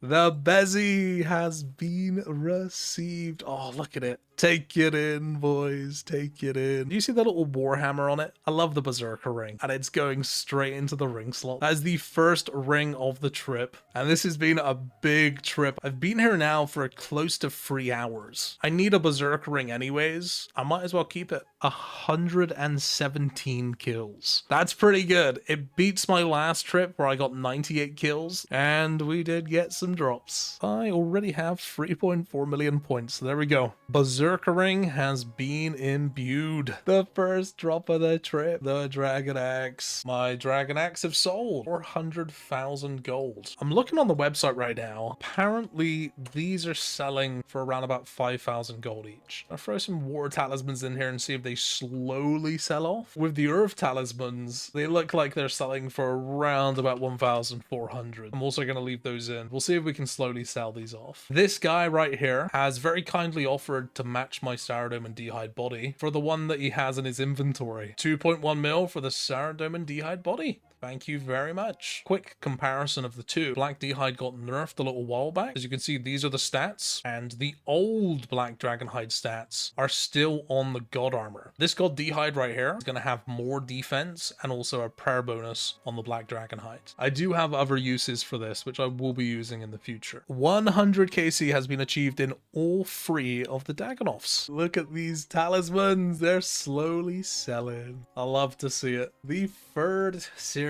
ring. The other 2 that I've got haven't sold yet, so I don't know if we're going to be able to sell it or not. We're getting all the wrong rings, dude. Yes! 5 mil for a Sears ring. What was he thinking?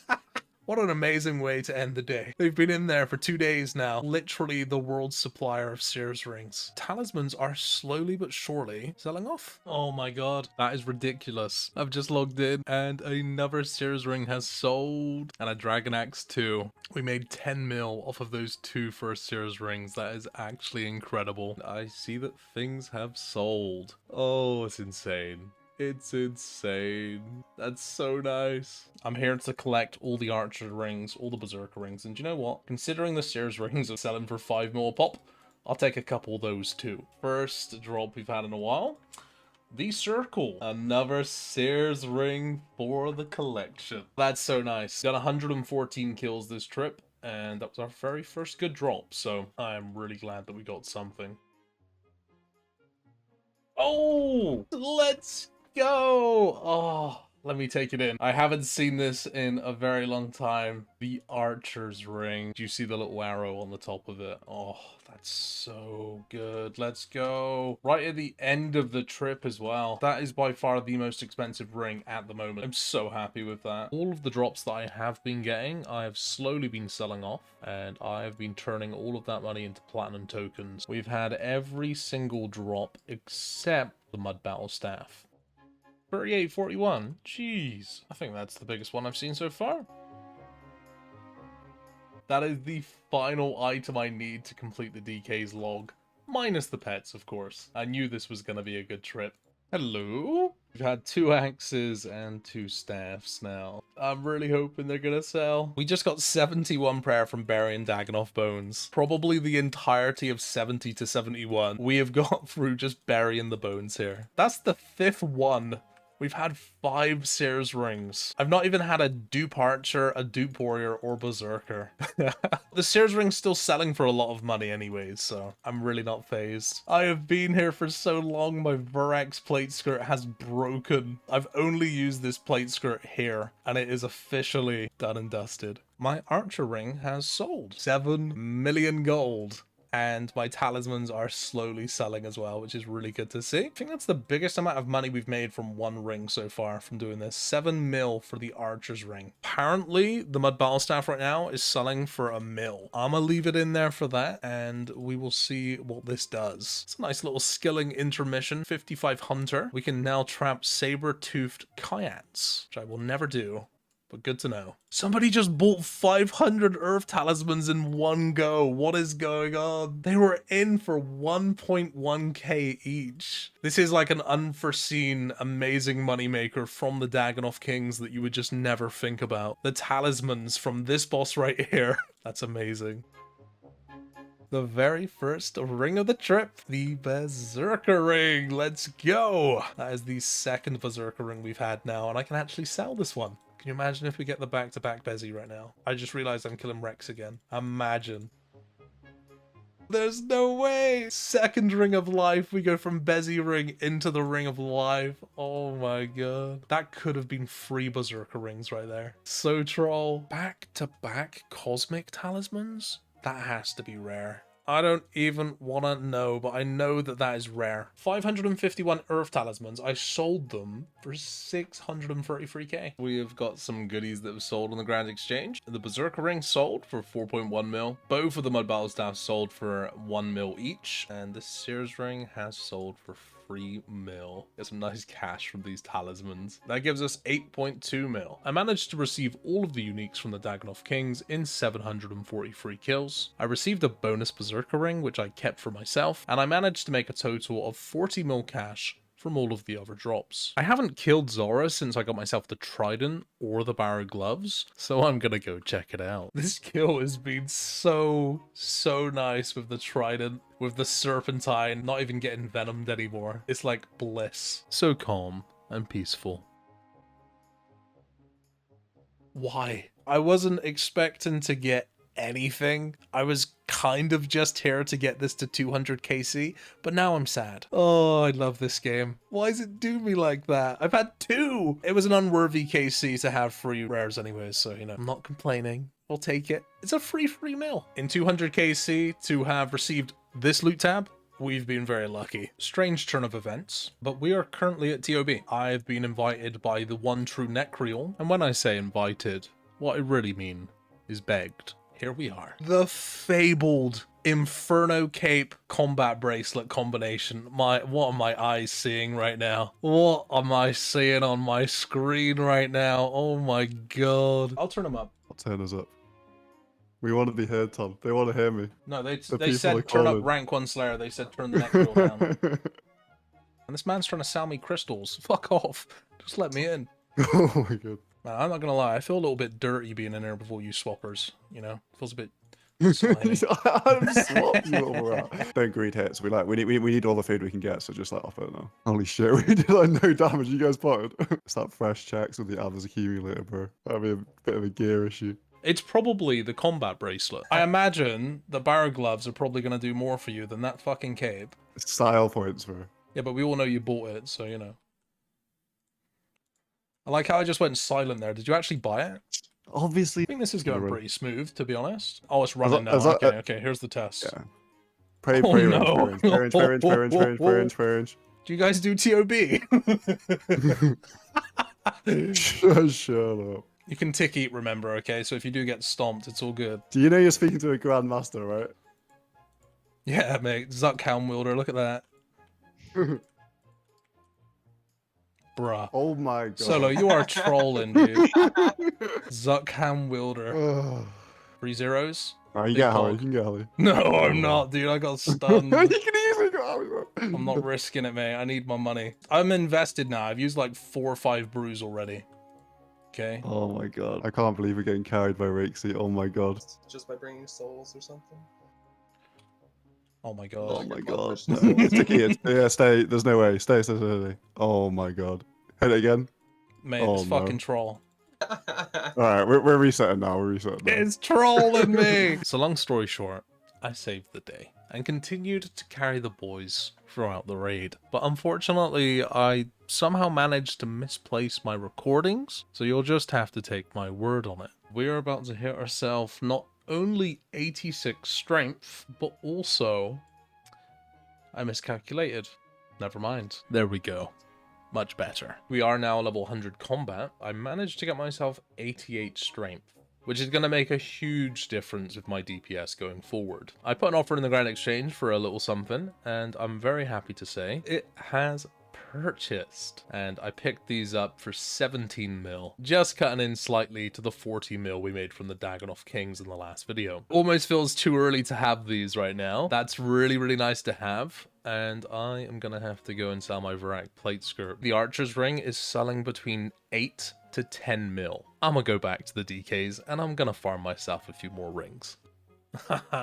Oh, we're farming axes right now. I mean, they're still worth good money though. I can sell them for about 500k a pop. So you're looking at 1.5 mil in just dragon axes here. And I have somebody waiting right now who wants to buy one of these from me. Thank you very much, Fresh You. I am gonna bank one of these this time because I've sold every single axe I've had. So I actually do need to keep one of these. We just got a Lawrence key from a magic axe. Come on, Torstals. Can anyone take a guess at what we're about to do? Wow, achievement for just coming in here. Here's a little tip if any of you guys didn't know. When you're on wave 62, wherever the yellow major spawns is exactly where Jad will spawn on the final wave. Crystal Bow has been so bad in here, by the way. The MSBI with the Amethyst Arrows is the way to go. I'm a veteran after 1 KC. There we go. That looks a lot better. Let's go. Oh my god, I actually look sick. I feel like I need to go do some like raid content or something in this gear. I bought this for 200k.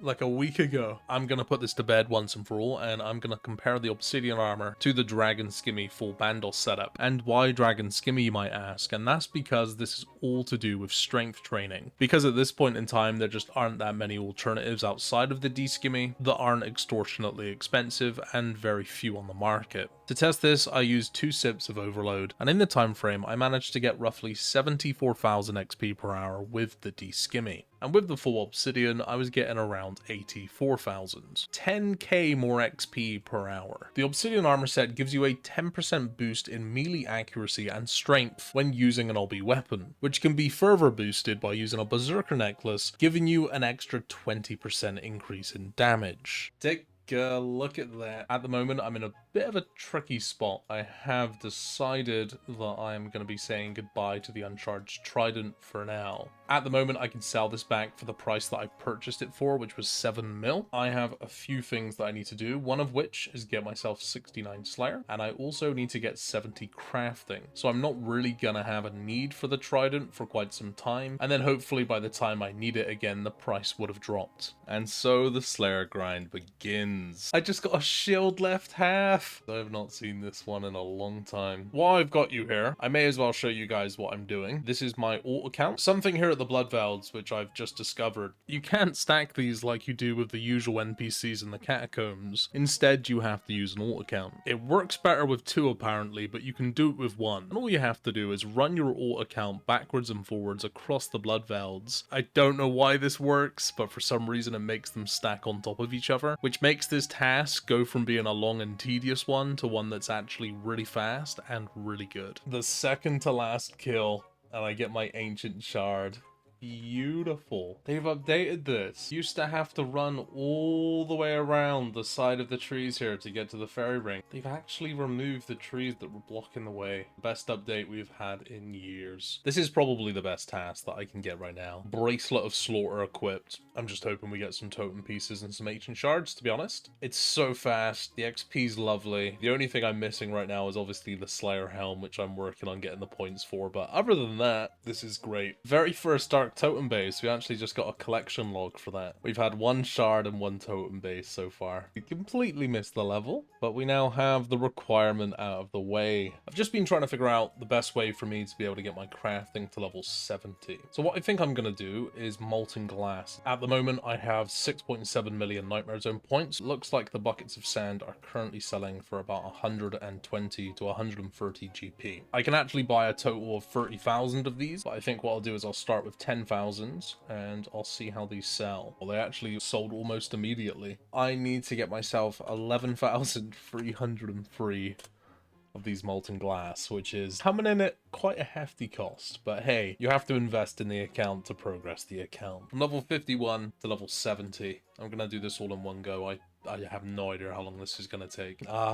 70 crafting. It really did take the entire night. Timer's been going the whole time. While I've been making the lantern lenses as well, my sand has bolts. In total, I spent 6.2 mil on the Molten Glass. It looks like I got about 4.3 mil back. So it basically costed me about 2 mil to get my crafting to 70. The Bandos chestplate has sold for 25 mil, which means I made a nice 1.5 mil profit. The cash stack is back to 39 mil, which I'm going to be using very soon. But as always, first I have some skills to train and I have some quests to complete. 55 thieving and 60 fire making. The watchtower completed. I just got my very first bit of rune crafting XP. I've not trained. We're level 22. 60 hunter. And the reason for all of this, Monkey Madness 2 has been completed. Don't forget, speak to Duke. He will give me 100,000 XP in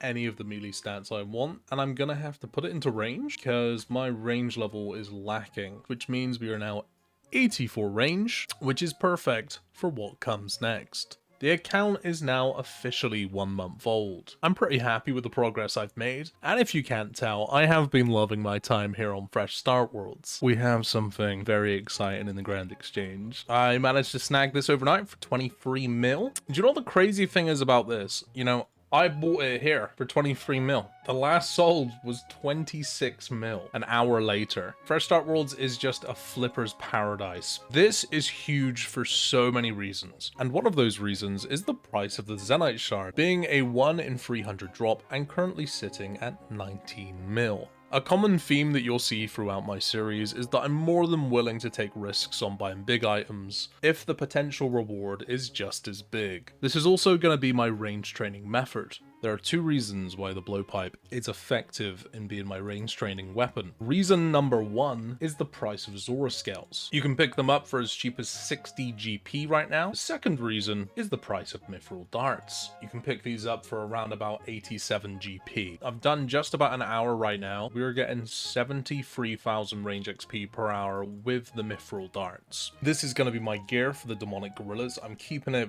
very, very simple. This is the first time killing Demonic Gorillas on these servers, and the Zenyte Shard is a 1 in 300. They're not incredibly rare. I actually enjoy killing the demonics, and if I go average drop rate for these Zenytes, we're gonna make so much money. All right, here we go. 1KC Zenyte.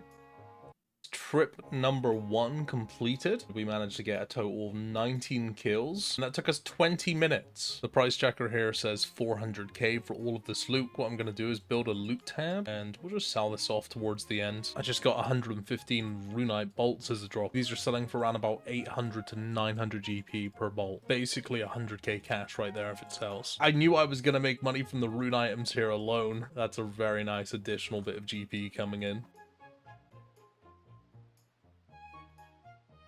Let's go! Oh, I had 75 attack. It's all happening. Oh, that's so nice. And yes, that is a really, really early one to get as well. What was that? 75 KC. That might very well be the luckiest I've been with getting my first Zenyte. Usually whenever I go here, I'm always hit by like a million ballista limbs and light frames before I see one of these. That's so good. Last one that sold was 2 days ago. What I'll do is I'll throw it in for 19 mil. We'll see if it instantly sells. There we go. 19.3 mil. That's a very nice bit of GP to get. At the moment, there isn't an obvious upgrade that I would make right now. What I'm going to do is just keep this gear for now. And if I can think of something that would be a nice upgrade, I'll make it. Why does it say 50 mil? That's a really good drop. That could be worth a lot of money. I don't know why it says 50 mil though. Oh my god. I'll put it in for 8 mil. And I think we'll just leave it there and see if this sells over time. Oh my god. We've had 2 Zenites in 147 KC. I swear, my RNG is never this good at this place. I need to log out real quick, so I'm about to get nerd logged. We just hit level 87 HP and 104 combat. Very successful Demonic Gorillas trip. I think I'm just gonna throw this straight in the Grand Exchange. 19.3 mil. Apparently somebody's got a lot of offers in for these Zenites. We've made so much money so far. Actually disgusting. I've already made 40 mil, and that's not even including all of the alcoballs as well. Oh my days. We don't deserve another Zenite. I should be dry now for like 500 kills. Okay. We're about to complete the entire log here in a minute. Not even done 300 kills yet. I doubt that people are buying this, and if they are, it's probably dirt cheap anyways. Dude, that's crazy. This isn't right, man. What is going on right now? We've had 3 Zenites in under 200 kills. Fuck, dude. I can already see all of the angry comments right now. Everybody's fuming. If you want to take your anger out on anyone, then take it out on the like button. Smash it to pieces. And you know what? While you're there, I hear the subscribe button's a bit of a dickhead too. The amount of times I've gone dry here, and somebody's come in my chat and they've been like, mate, I had like 5 and 300 kills. Like, that's me right now. Yes!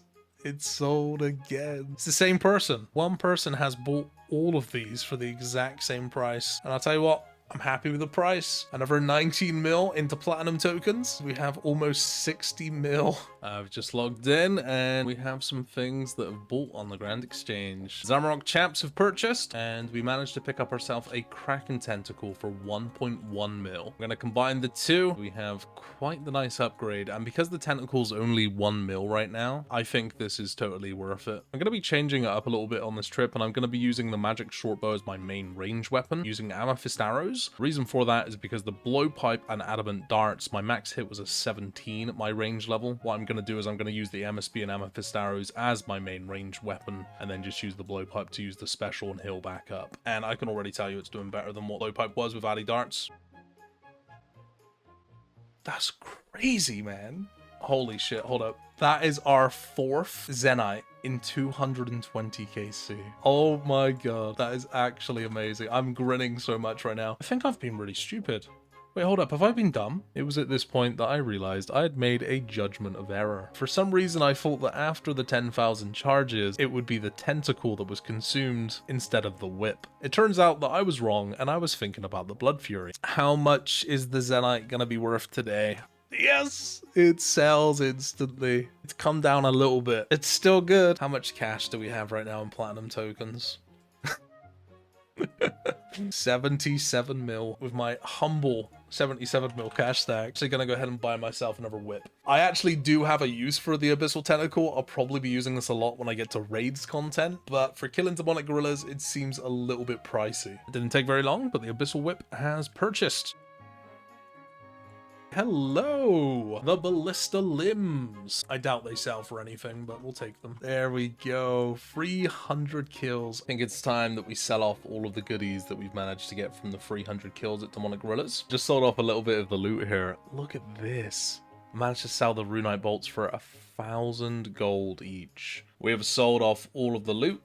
And this is how we're looking. Just from the cash alone from the Zenites, we made 77 mil, but as you can see, I only have a 68 mil cash stack. And the reason for that is, you might be able to guess, is that I've purchased myself a lot of darts. All in all, the profits from 300 demonic gorillas, 84 mil, which is definitely not what you should expect to make in 300 KC. I have some offers in the Grand Exchange right now, something which has been playing on my mind now for a little while. This is currently my best in slot. One of my future plans involves me completing the Legends quest. Now, alongside completing the Legend quest, it also comes with a unique perk, allowing me to equip the Dragon Square Shield. which at this point in time is a very good option for me to have a defensive offhand. The next step of the plan is starting preparations for Saradomin and God Wars, and I'd quite like the option to have a tanky shield. Option 1 is I can try to get my hands on a Blessed Spirit shield, which there is no Grand Exchange data. Option 2 is I get myself a Crystal shield. The main downside with a Crystal shield is the negative range bonus, and because I'll be starting with a rune crossbow, I kind of need every advantage I can get. Option 3 is the Dragon Fire shield, which I do have the money for, but it's going to set me back around 25 mil, and also has negative range bonus. And the final option that I'm going to be going with is the Dragon Square shield, which has no negative range plus, a high defense bonus, and on top of that, I already have the shield left half. So with all of that being said,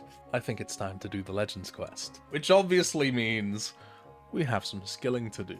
Before we even get to making any potions, I have a lot of grimy herbs here that I can clean. I'm just curious how much XP I'm going to get from just cleaning these. Look at that.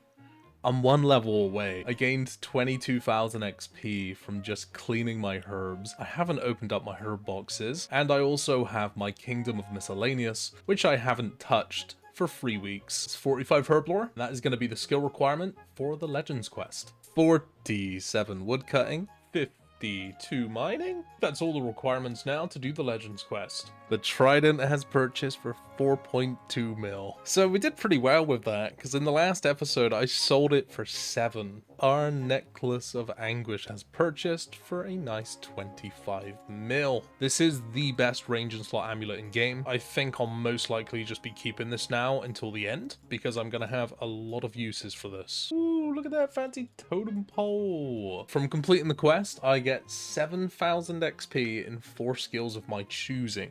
I'm going to be putting all of this XP straight into Herblore. That means we've gained 4 levels from completing the Legends quest. Pretty fortunate that I actually got this shield left half the other day. Isn't it funny how these things just pan out? I'm gonna buy the other half of the shields, and all I need now is to find somebody who can combine them. You need 60 smithing to be able to do this. Oh, you absolute beast. I'm gonna give them a 250k just as a thank you for that. This is gonna be our tank shield for pretty much everything. If that is not a nostalgic item, I do not know what is. Something that I like to do is go back to content that was previously a struggle and see how much easier it feels with these new upgrades. Not to mention, my RNG is pretty cracked right now. I would like to take advantage of that. And I'm also currently missing one thing from my Sara setup. I can feel just how much faster this is with the blowpipe. Holy... I am straight up addicted to getting these rings. And you know what's crazy? It's still selling for a solid 2 mil all day long. The trifecta has been completed. The beautiful Berserker ring. Quite a few kills between the Seers ring and the Berserker ring. It's looking hopeful. All we need now is the Archer's ring. Oh, let's go! Alright, I'm loving this trip. 2 Berserker rings, 1 Seers ring. We have now had 4 Berserker rings in total, but I've only ever had 1 Archer ring. Definitely didn't see the level there, but that is 86 range. There it is, my second Archer's ring. Even though I would love to sell it, because right now it's currently selling for between 8 and 9 mil. It's a crazy price. But it is going to be my best in slot for Sara. Oh god, how many Seers rings have I had? It's actually getting out of hand now. I've had 7 Seers rings. So the last ring that I got actually sold. It sold for 3.3 mil. You know what? We take those. Nothing beats it. Can't even be mad at getting them.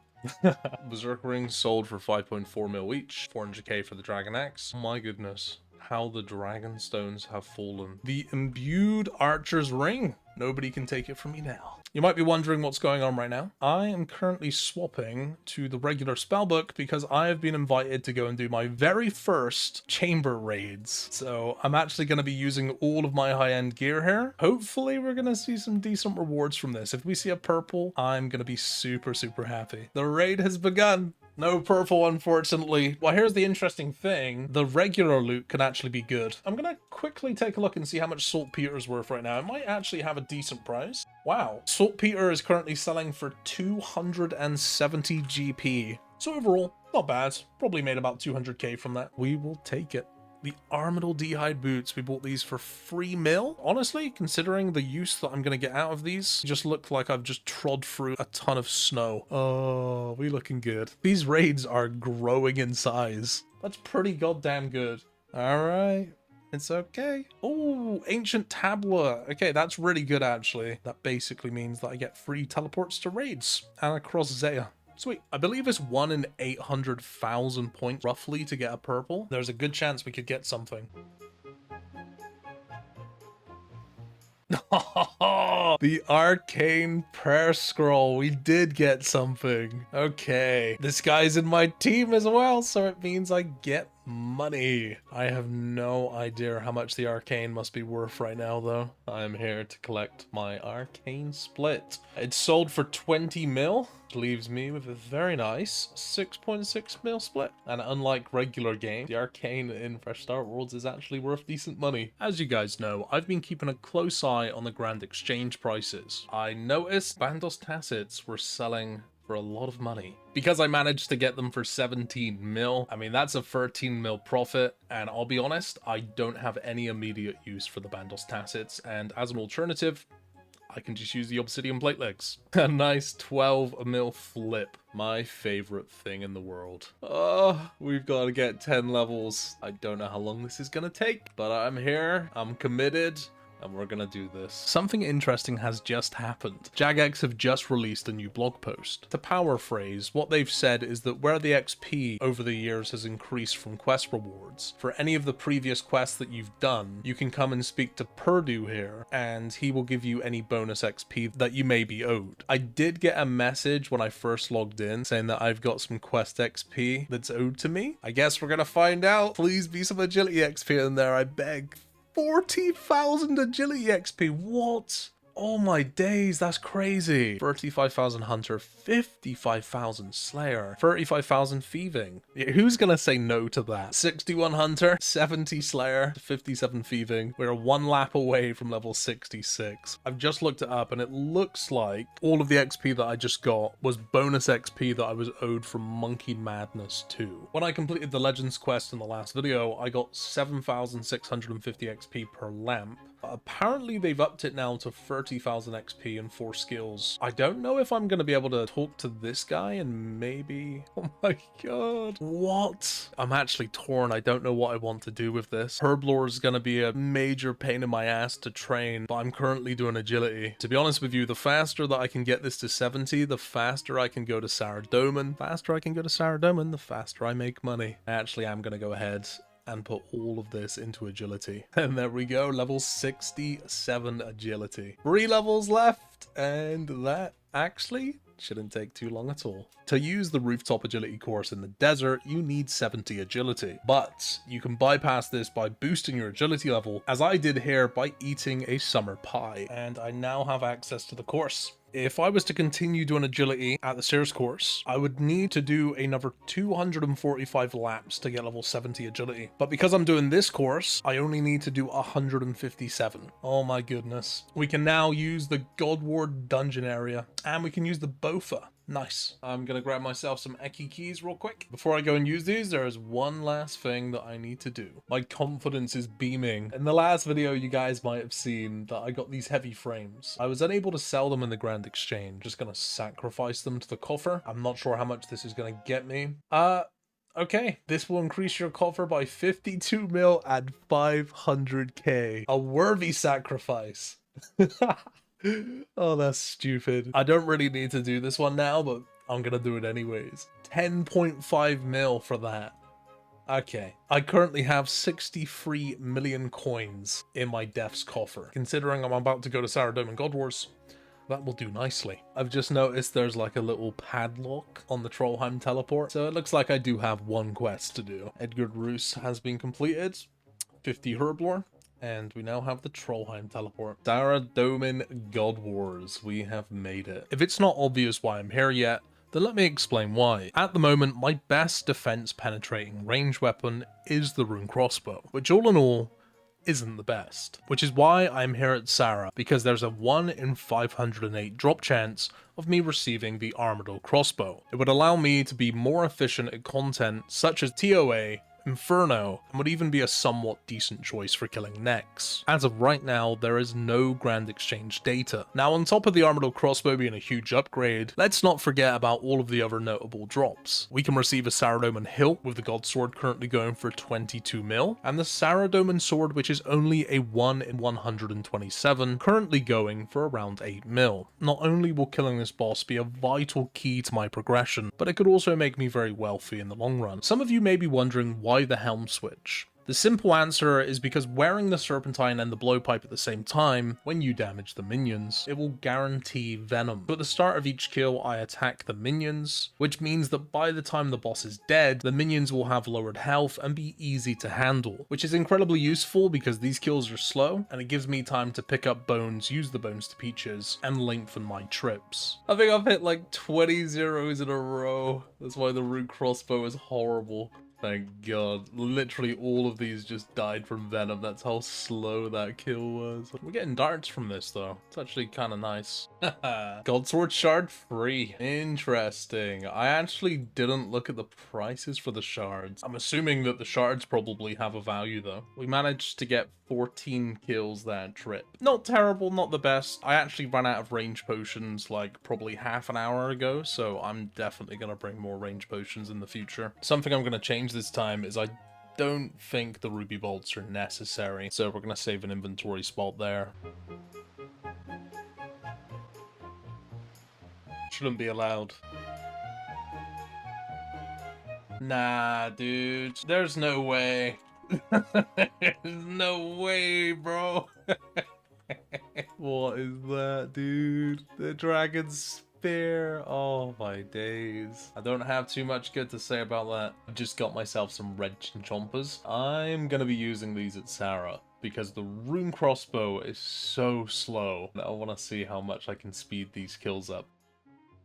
I hate this game. It is a new day, and we have some fresh chinchompas. Hoping that we get a purple beam today. The last Saradomin sword that sold went for 8.5 mil. Anything's good from here. Apart from the Saradomin's light. Shit, I forgot about that item. It's a dupe! That's 2 God Sword Shard frees, both from Bree.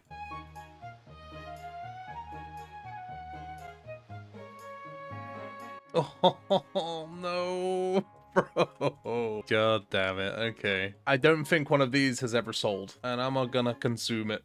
There we go. We can now go to Zami and see. To chin this boss, the rotation starts the same as usual. The only difference is that you don't blowpipe the unicorn because you're going to be attacking it with your chins to kill Sarah, and you want it to have as much HP as possible. The average kill is about 1.5 unicorns, depending on RNG. What's that? Oh.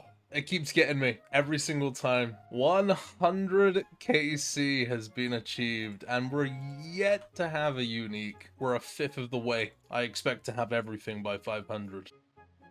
It's another unique. It's another collection log. It's another useless piece of garbage. Nah, it's not too bad. I can alloc it for like 150k if worst comes to the worst. I expect it to probably sell, because there's probably very few of them in the game.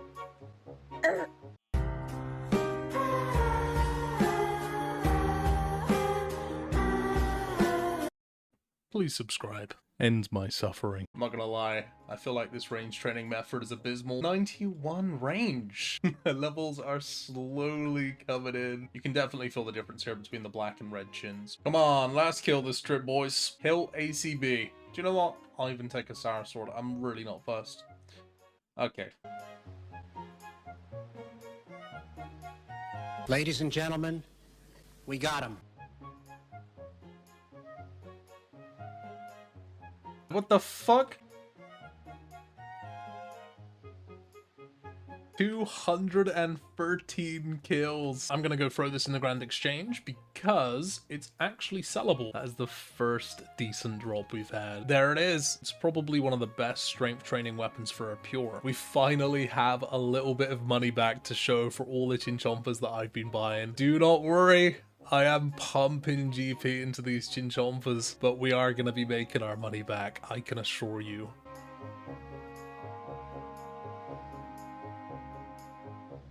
Let's go. Saradomin hilt. It's been a long time since I've had one of those. Oh, I am so happy. The last Saradomin Godsword that sold went for 23 mil. But honestly, I think I could find some uses for that myself. I may end up keeping this. I might see if I can find somebody who can make me the Godsword.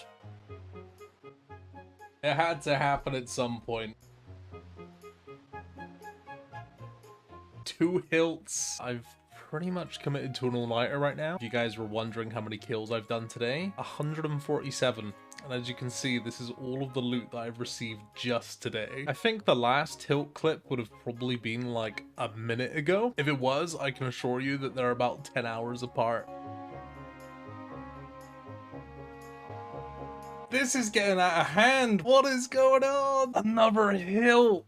What the fuck? I don't understand. Isn't the hilt supposed to be the rare one? 349 KC, we've had 3 hilts, 1 Saradomin sword, and 2 Saradomin lights. Can I just get the ACV, please? Just look how crazy this is. 3 Saradomin hilts.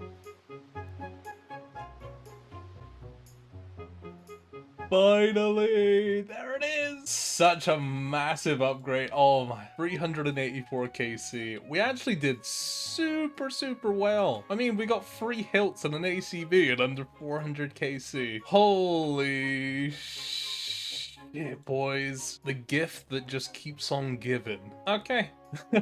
This is huge. The game mode's been out now for about a month and a half. There hasn't been a single Armadyl crossbow that is sold on the Grand Exchange. I don't even know where to begin with the price for this thing. We managed to receive 3 Saradomin hilts, 2 Saradomin lights, 1 Saradomin sword, and the main item and reason for us being here, the Armadyl crossbow. In total, I used 6,500 black Chinchompas, 4,200 red Chinchompas, which comes to a total of 24 mil. After removing supply cost, selling 1 Saradomin Godsword, and valuing the other at the same price, that leaves us with a total loot of 59 mil profit, and the Armadyl crossbow, which as of right now, is priceless. After completing the Saradomin grind, I noticed that the Magic Fang was going for a more reasonable price, and we now possess a Toxic Trident, a huge upgrade from the regular Trident. We have a situation on our hands. I may have put the Armadyl crossbow into the Grand Exchange because I noticed that 2 of them sold last night for a crazy price. 90 mil with a few GP removed. Holy shit. And as you can probably see from the offers I have in the Grand Exchange, it's probably quite apparent what I plan to do next.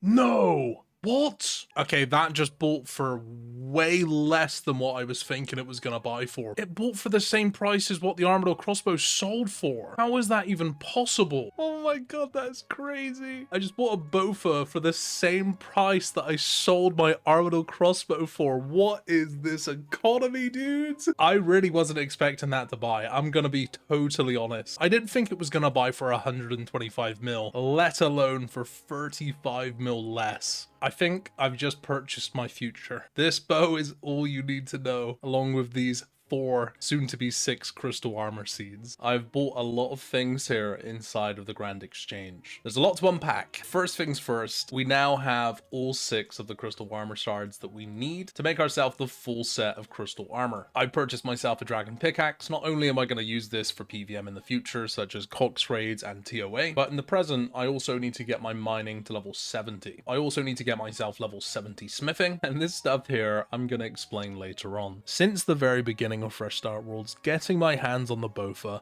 has always been a part of the bigger picture, and I've always been willing to go the distance, whether that be killing the corrupted Hoonleaf myself, in order to secure this item. And it really shouldn't be understated just how monumental this item is to the success of me completing my goal. So much in fact that I was willing to spend a month dedicated to the sole purpose of receiving this item, and I'm very relieved to say that I no longer have to do that. But what I do need to do is get all of the skill requirements to complete the Song of the Elves. Seeing as how I'm going to do my birdhouse runs a lot, I thought I might as well do my mining here at these iron rocks. We are currently 60 mining. I've been doing a couple of my birdhouse runs, but but more importantly, a lot of things have purchased in the Grand Exchange. I'm going to take these offers out now for the dehides because I believe I have enough to get the level that I need to get. We have managed to secure ourselves 5 enhanced crystal teleports, and we also have 2 more in the bank as well, so we have a total of 7. But again, this is going to be something that I will explain more in depth a little later on. Eventually, I got the level requirement to access the mining guild. There are 2 main reasons for why I chose to mine the iron ore here. Firstly, inside of the mining guild, you receive a +7 mining boost, which is invisible, and also the ores here respawn twice as fast. Mining iron ore outside of here, I was getting around 48,000 XP per hour versus the 60,000 XP I was getting inside of the mining guild. And it wasn't long before I improved on that number by completing the Varrock Easy Diary. And as you can see, the Varrock armor gave me an extra 6,000 to 7,000 XP per hour. Would definitely recommend. There we go. That is the first of many skills that we need to get up. Not only does it mean that we can do the Song of the Owls, but I can also do Dragon Slayer 2, which I'm definitely going to have to do at some point. And now we are going to do wood cutting, or at least we're going to try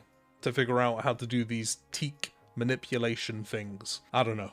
We're going to see how this goes. It was at this point I attempted to do some 1.5 tick. Oh god. It was at this point I attempted to do some 1.5 tick wood cutting, which honestly I quite enjoyed. My first attempts at this, I managed to get around 66,000 XP per hour, which really isn't the best, seeing how I was told I could get 150 to 180,000 XP per hour. But I digress, because I continued to try to do this method, and I think at one point I managed to get around about 100,000 XP per hour, but ultimately there were easier methods with more XP. So I swapped to 2 tick-teaks. Here it is, big level 61, which means I'm now swinging the Dragon Axe. Beautiful. I don't know if this is gonna have much of an effect in consistency of cutting the tree, but I guess I'll find out. I actually do feel like I'm cutting this tree more consistently right now. This is my life now.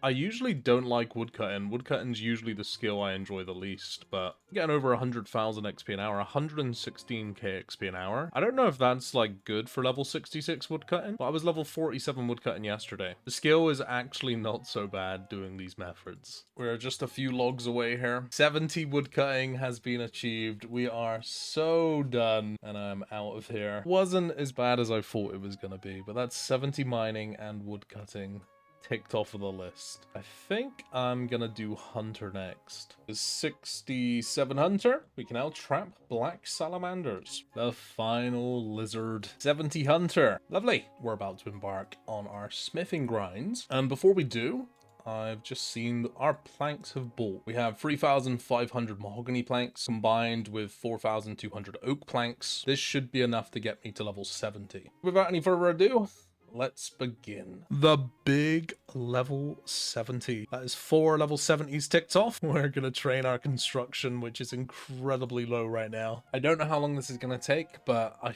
think we're gonna be moving quite fast when we move on to the mahogany tables. I have just remembered I have a bunch of long bones and curve bones, so I'm gonna go trade these in. Ooh, 56,000 XP, giving us 50 free construction. I actually think I can now make what I need to make. Mahogany dining table, level 52. Okay, pretty much finished with the oak planks now. I guess I'll just resell these. Apparently this is 2.2 mil on oak logs. That's really nice. Demon Butler is now ours. 620,000 XP per hour. And I'm definitely not being as efficient as some people are at this as well. With mining, I think I was getting around about 60k XP an hour. I'm literally getting 10 times the XP. That's why we did mining first, get the hard ones out of the way. Oh wait, hold up, I think we're 1 short. Actually, can I make like a mahogany chair real quick? Mahogany armchair. There we go, 70 construction, which means we have 1 level 70 remaining. I have been preparing for this moment since day of creation. One of the things I've been doing is buying my herb boxes from the Nightmare Zone whenever I get a chance. If any of you guys were wondering what you can expect from a herb box, I'm going to open this one up just so you can get a general idea. 3 Ranners, 3 Taroman, 3 Guam, and 1 Marantil. I am quickly going to clean up all of these Ranner weeds that I have right now so we can see how many we get from all of these herb boxes. I have emptied all of the herb boxes. Let's have a little scroll up. and see what we got from that. That's a lot of GP right there. Just in Ranner Weeds alone. It gets even better. There is more. My kingdom has been going now for close to 2 months. I'm trying to figure out what would be better for me to put my second resource into. We've done a little bit of research, and I think it's going to be best in terms of GP for me to put this into the coal. Holy, I'm hoping this is going to be enough for level 70. My herb tab is worth 42 mil. We have a lot of herbs to clean. That is every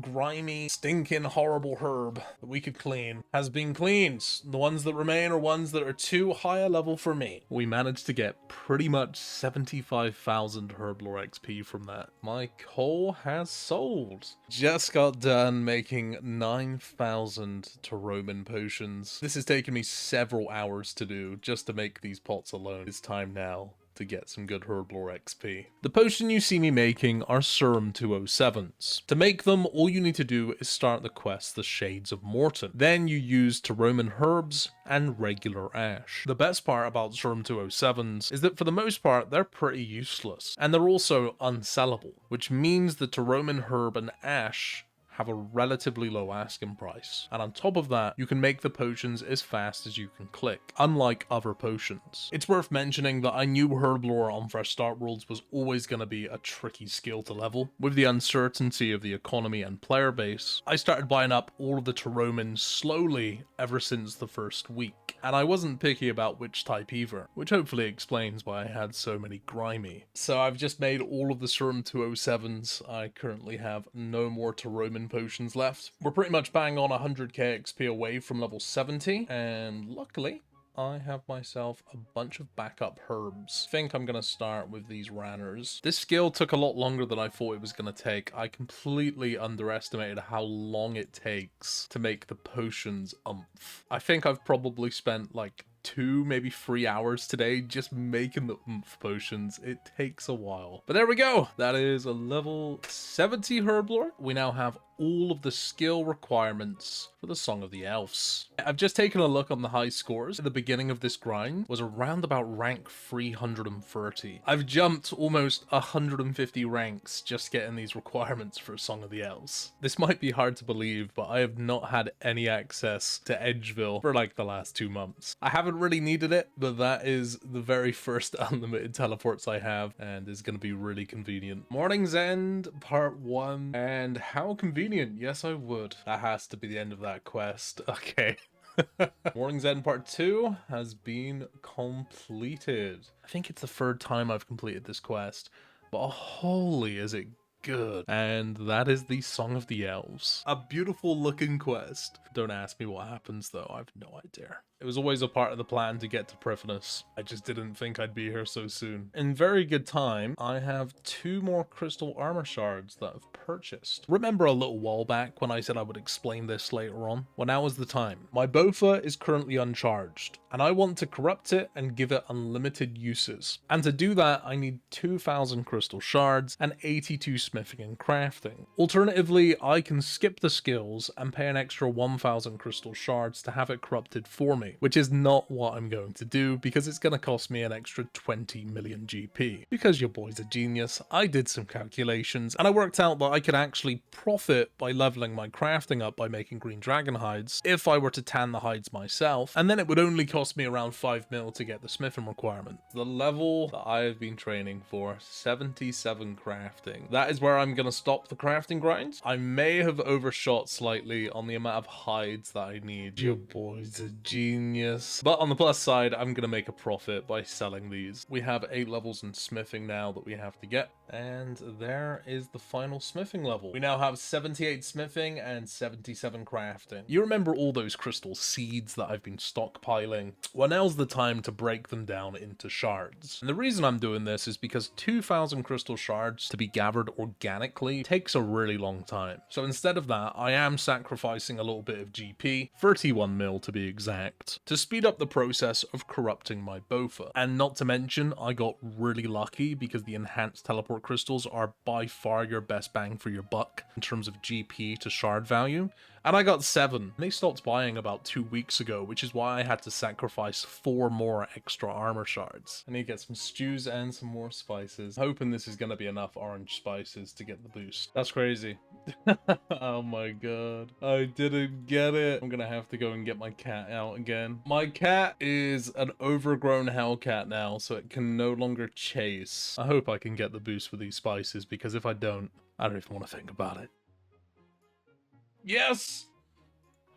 We got it! Yes, please! Oh my god, we got it. Oh my days. I was so worried I wasn't gonna get the boost there. We now have ourselves a fully charged and corrupted Bofa. That took so many attempts to get it. Honestly, I was about to go ahead and just be like, do you know what? We're gonna get level 78 and then we're just gonna use the pie to be able to boost. Look at it. I now have unlimited uses of the bow. And all I need now is the crystal armor set to go alongside it. After getting all of the stats for the Song of the Elves, I ended up with a bunch of leftover Dragonhide bodies, which I could have alked, but I decided to sell them for time's sake and get back some of my money. And I also had just over 700 prayer potions that I made from the Herblore grinds that I may have forgotten about. So I put those on the Grand Exchange too. After corrupting the bow, I checked out the range XP rates. Previously, I invested in a ton of Mithril darts and Zora scales for the blowpipe, and I wanted to compare the XP per hour. At my range level, the blowpipe was getting me around 92,000 XP, whereas the Bofa was getting me nearly 86,000. So about 6,000 XP an hour difference, but the main difference being the cost. Because now the Bofa is corrupted, it effectively has unlimited uses and I never have to recharge it. And for the sake of 6,000 XP difference per hour, I'll definitely be using the Bofa to train my range from now on. I'm sure at this point you guys are very aware that I now have the corrupted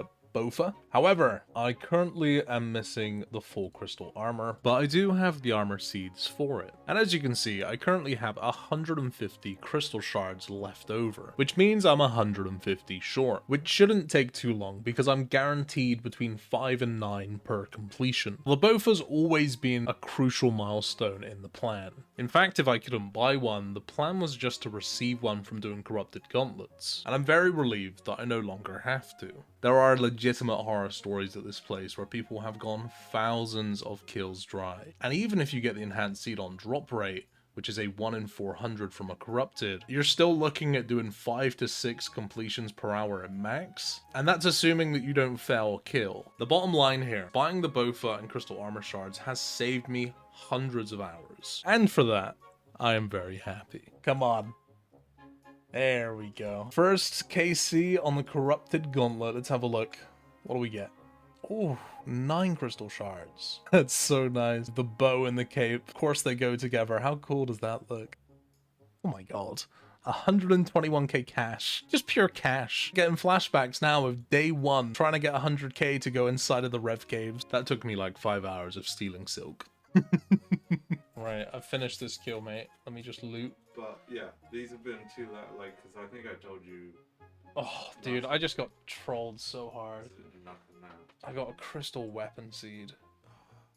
It's like the worst. 21 corrupted gauntlets completed, and this should hopefully be enough. Bang on 300 crystal shards, which is exactly the amount that I need to go and make the armor. And it looks like I made around 4.3 mil from that. Gotta make sure I only make one of each of these. Yes, please. That is the helmet. That is the plate body. The crafting and smithing XP from this is really good.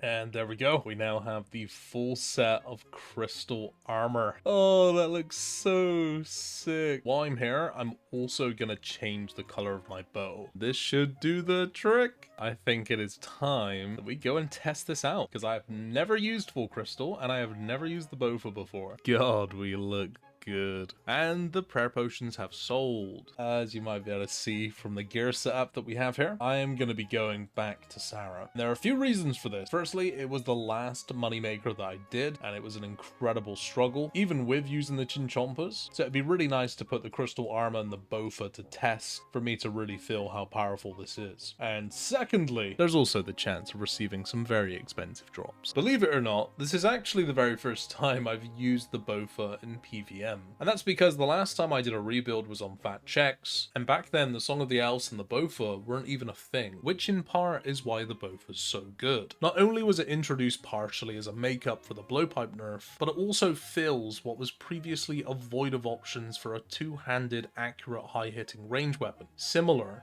to the Twisted Bow, but at a tenth of the cost. In my making one build starting as level 3 series, if I decided to come back and do Saradomin again, I would have been forced to use the Armadyl crossbow, which is a big upgrade from the Rune crossbow, but still nowhere as effective as the Bofa and Full Crystal. This bow and armor set is such a huge spike in DPS for me, not only because of the increase in kills per hour, but because of the relatively less difficult kills too, and you can definitely feel the difference. Oh my god, that is insane! Actually busted. Holy. Okay. I think I'm gonna be in for a good time here. Oh my god. What the fuck? I've just got here. That is mental. The curse of the Saradomin hilt.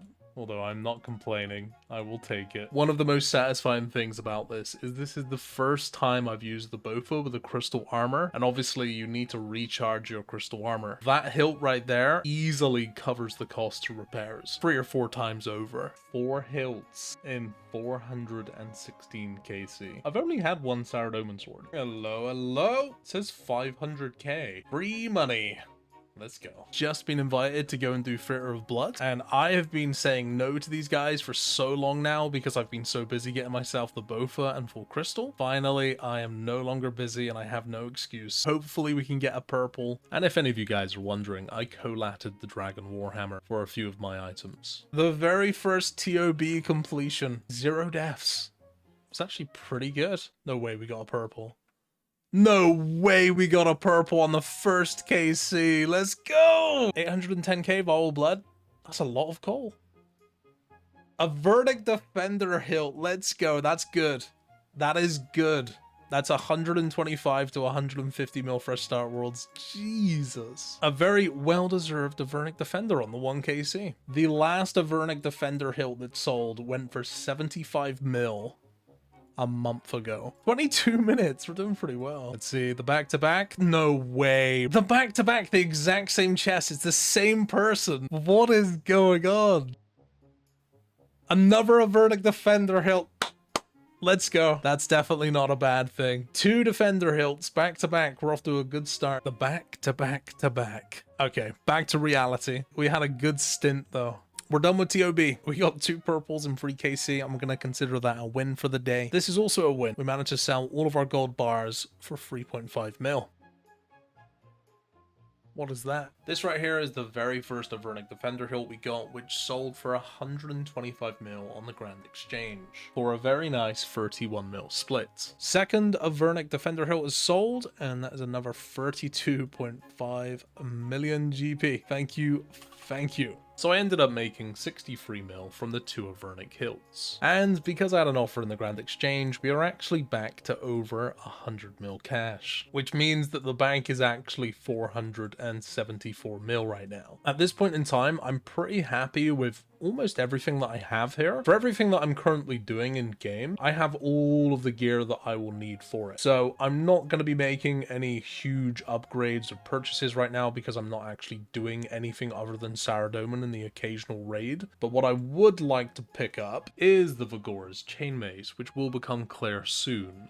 as to why. So at this point in time, I was informed about a new method of killing Saradomin that you can do without using any staminas. If any of you are interested, I will link the guide in my description that I used to learn this. It's a very creative way of killing the boss and taking no damage while also not needing staminas, but unfortunately, because my defense level is only level 78, I was getting absolutely destroyed by the ranger. But I imagine if you have higher defense, this would be a pretty chill way of killing the boss. That is our second Saradomin sword in almost 500 KC. Ancient Mitre, Tormented Bracelet, and the Master Wand have both. I haven't said what this is for, but all will become clear soon. And after that, I decided it was time to go get myself the Frozen Key and unlock access to Nex. And I did end up doing a couple kills at Nex with the Boffa and Full Crystal just to see how it would go. And I definitely will be returning here at a later point in the series. I would really like to get or at least see an item from Nex. Saradomin Hilt has sold for 24 million. Saradomin Sword sold for 2.6 mil, a little bit less than the 6 mil I had it in for originally. And seeing as how you guys are here, I have recently been purchasing myself some runes. I'm most likely going to go ahead and purchase a whole bunch more of these because soon I will be training my magic. I just checked my crystal armor helmet and I have about 1,000 or less uses on this crystal armor set. And I thought to myself, hey, I'm going to have a look on the website and see what these seeds are going for right now. Because if I buy a crystal armor seed, it basically fixes the whole lot. This was the day I uploaded my last video, December the 22nd. And then the very next day, they're basically 10 mil a shard. One sold for 15 mil. And they're currently selling for 12 mil. I picked up all 6 of my crystal armor seeds for around about 4 mil per piece on average. Some of them bought for as low as 3 mil. I've just logged in for the day and I can see a very special item has purchased, the Vagora's Chain Mace. And you guys are going to find out why I've bought this in a upcoming video. I'm sorry I keep doing that, but it's going to make sense. Another Saradomin hilt. I think that's the 5th one. How have we had so many hilts? I'm officially the Fresh Start World supplier of Saradomin God Swords. It is me. Apparently they're selling for like 25 mil right now, so you know, we'll take it. Not too bad. I did do one more trip at Sara after this to use up my last ecumenical key, but I didn't manage to receive anything of value. I ended up doing a total of 243 Saradomin kills with a Boffa, and it really was night and day versus using the rune crossbow. So we ended with a total of 637 kills, and I honestly don't think I could have got any more lucky. And we now have our occult necklace. I think I had this in there for 12 mil. I'll go and check real quick. 13 mil for the occult necklace. It's mad to think this on the main game, maybe 500k, but I have many uses for it. And the plan is to use it along with all of the other gear I've picked up to get myself to level 94 magic, meaning that I will have unlocked Ice Barrage, making the likes of the Inferno and the Tombs of Damascus a breeze. No pun intended. Because the price of the crystal armor shards are so expensive and my crystal armor is very close to being out of charges, I've just purchased myself an enhanced teleport crystal that I'm going to break down. Also going to buy a second one here if it buys. There we go. We now have 2 enhanced teleport crystals, which break down into 150 crystal shards each. A little bit more expensive than what it was previously, but hey, sacrifices had to be made. For the very first time, our bank is over halfway to our goal, 527 mil, with about 400 mil in the armor tab. 3 months and 15 days remaining. We have 26 days and 13 hours played. I think that's gonna be plenty of time for us to achieve the goal of making 1 bill. And the hardest part's done now because we built the account, we have the stats, we have the gear, and all we need to do now is finish off the rest. RuneScape has just had a huge update with the rework of the wilderness bosses. Some of you may remember this from my last video. A very special item has purchased, and you guys are going to find out why I've bought this in a upcoming video. And the plan is simple. We're going to kill 1000 Venenatis, but with a twist. You see, I'll be doing all of the kills on the Fresh Start Worlds. And the reason that's significant is because the Fresh Start Worlds have a way smaller player base, which should in turn mean there's less competition, and it should be easier to stay for longer trips uninterrupted. The main reason that I'm going to Venenatis is because of the new and improved drop table, because it now has the chance of dropping its fangs, which is a tradable item that is used to upgrade the crossbow. And alongside that, it also has the chance of dropping the Voidwaker gem, which is a 1 in 3 component, which makes up up the new Voidmaker sword, which is effectively old school RuneScape's take on the pre-EOC Karasi sword. So needless to say, it's gonna fetch a pretty penny. Now before we get into this video, I feel the need to inform you that the first half of this video, I was suffering real bad. I just came back from Budapest. I think that's how you say it. Unfortunately, I caught the cold. It finally got me. I left the house one time. Lessons were learned. It's never happening again. But I'm doing much better now. And what would make me feel even better, to be quite honest, is if you guys smash that like button. Give it a little love tap. Imagine it's this guy. That would help. I apologize if I sound at all bunged up in any of these clips. Wow, that entrance looks so badass. Look at that. Killing this boss without just safe spotting it, actually kind of sick. This boss layer looks insane. Look at it. I am actually well impressed. This is very cool. First kill. 23 rune knives. Okay. So the first 500 kills that I did were pre-buff. This was the version of the boss when Jagex first released it. I think they just went with a cautious approach and they gave the boss very underwhelming regular drops. And luckily for me, it actually means that I can compare the first 500 kills pre-buff versus 500 kills post-buff. So we can see the loot difference. And if any of you guys don't know how to kill the boss, when the boss spawns, it will also spawn along it a bunch of spiderlings. These scale depending on how many people are inside of the cave. It's best to kill them as fast as possible because they drain your prayer. And the simple way to do that is to use something like a Chinchompa or a Bulwark Spec to kill all of them in one go. After that, you attack the boss until it moves twice, and then on its third attack, it's going to shoot out a big web. And if you stand in it, it drains your run and prayer. And that's pretty much all there is to this boss mechanic-wise. But it's definitely a lot better than just bugging it out like you did previously. And to be honest with you, it's a very nice change of pace to what I've been doing recently. Oh my god! The video is coming. It's just taking longer than expected. We're leaving because none of us have any run energy, so looks like we're gonna need 2 to 3 staminas if we're gonna melee it. 7 Limpet Roots. 38 Grimy Snapdragons. That's the best drop we've had so far. Once you get 25k C on any of these bosses, you can actually peek inside of the cave. It tells you whether or not there's anybody inside. So it means if you want to come and PK here, you're incentivized to kill the boss a little bit, which I think is a good thing because these bosses do actually have mechanics now.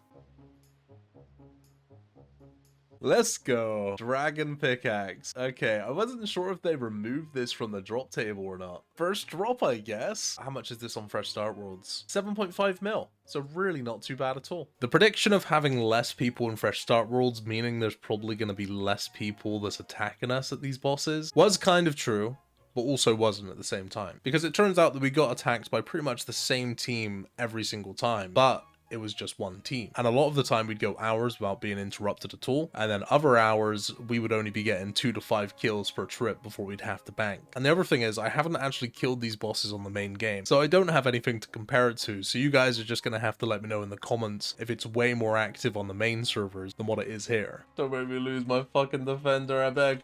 Oh, they all went for me. I lost my defender, bruh. I'm sad. The big 100k C. So far, we have only seen the Dragon Pickaxe. I wonder if I'm like highly ranked right now here. Because I'm on Fresh Start Worlds, I may be one of the higher ranks possibly, but I don't think they would have reset the high scores. 800 coins is a drop. That's the worst one yet. Oh! Fang of Venenatis. Let's go. This could be worth a lot of money. And we're on Fresh Start Worlds as well, which means that this is going to be incredibly scarce versus the main game. I've had 2 drops in my name now, the Dragon Pickaxe and the Fang. 105 mil. Oh my god, that's so good. I've just taken a look on the Fresh Start World prices. That was the very first Fang that sold. 105 mil 3 minutes ago. That's probably the very first Fang of Venenatis that has entered the game. After the splits have been done, that was a very nice 35 mil profit. I'm gonna see if I can go and put an offer in the Grand Exchange for the Claw to upgrade the Chain Mace. The last pair that sold for 47 mil, so I think I'm just gonna put a real lowball offer in at 40 mil, and we'll see if these buy. My Callisto Claw has purchased. What I'm gonna do, I'm gonna go and attach it real quick, and we'll take a look at the upgraded Vigor's Chain Mace. We speak to Andros up here in the Ferox Enclave. It will cost 500k. Oh my, that looks ferocious. Look at that. That has just made the Vigor's Chain Mace look even more insane. Stat-wise, the upgraded chain mace has 4 extra crush, but more impressively, it has 8 extra melee strength. The difference is basically the equivalent to a Berserker ring imbued. And before I go back, I am going to go and grab myself another Dragon Defender, just because I'm going to feel super wasteful using this with a Black D'hide shield, so let me go and rectify that real quick. Oh my god, that got me. I'm removing that from the list. There we go.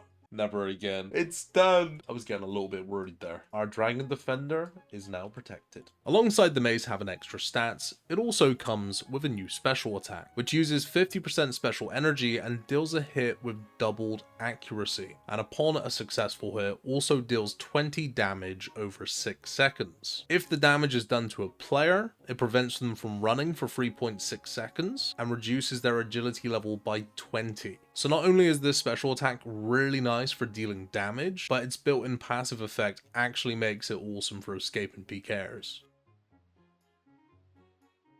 Ooh, that is a second pair of fangs. If they sell for even close to 100 mil, that is gonna be very nice. Drops are coming in. 34 Snapdragons for me, but more importantly, we got a Dragon Pickaxe there. Less than an hour later, another fang. I have been traded the 2 fangs that we just got and entrusted with selling these overnight while I sleep. I'm gonna put both of these in for just under 100 mil each. And hopefully in the morning, these have sold and we can get our split. The account is officially 30 days played. 90 free strength. We're getting around 54,000 XP per hour with the mace right now, so it's not the best, but it's not terrible. Collection log item. I'll take it, I guess. I forgot this was even on the drop table. That is the first ring that we've seen. I am very sorry for how ill I sound right now. I am pretty fucked up. Okay. Well, that's the second Dragon Pickaxe in my name. For the most part, if you're doing 3 mans or above, you kill the boss so fast anyways if you're using the mace that you don't really need to worry about the web. But if you are struggling, I would definitely advise trying to make it shoot the web into the corner of the room, because it will make your life so much easier. We're currently getting 50 kills per hour according to the tracker. That right there is my 500th kill, which is actually where I'm going to stop right now. Nothing beats logging into the game and seeing a lineup like this. Everything has sold. All of the drops were in a 4-man. That leaves me with 37.5 mil. From the 500 KC that we've done so far, we managed to receive 3 Fangs of Venenatus and 3 Dragon Pickaxes, which means from the splits of the rare items alone, we made 73.7 mil. This in my inventory is all of the loot that we managed to get. All of the small drops have just been sold, and we have a very underwhelming 7.9 mil from 500 kills pre-buff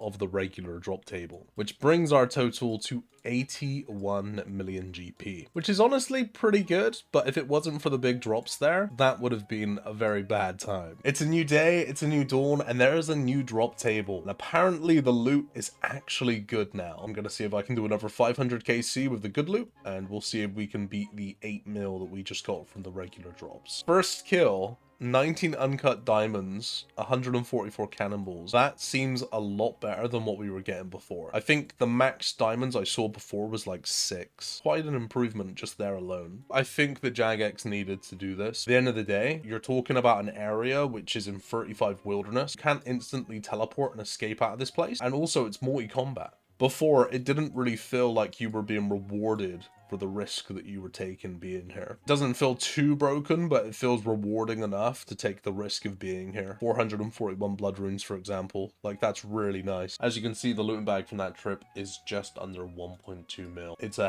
hell of a lot better than what it was before. Look at this inventory. Just from this one trip, I've made 2 mil in the looting bag. Oh no. Oh no, they caught me on the fucking door. That's crazy. I should have banked. I had 2 mil in my looting bag. Oh. Holy 87 Onyx Bolt tips. Oh my god. Another ring. Oh!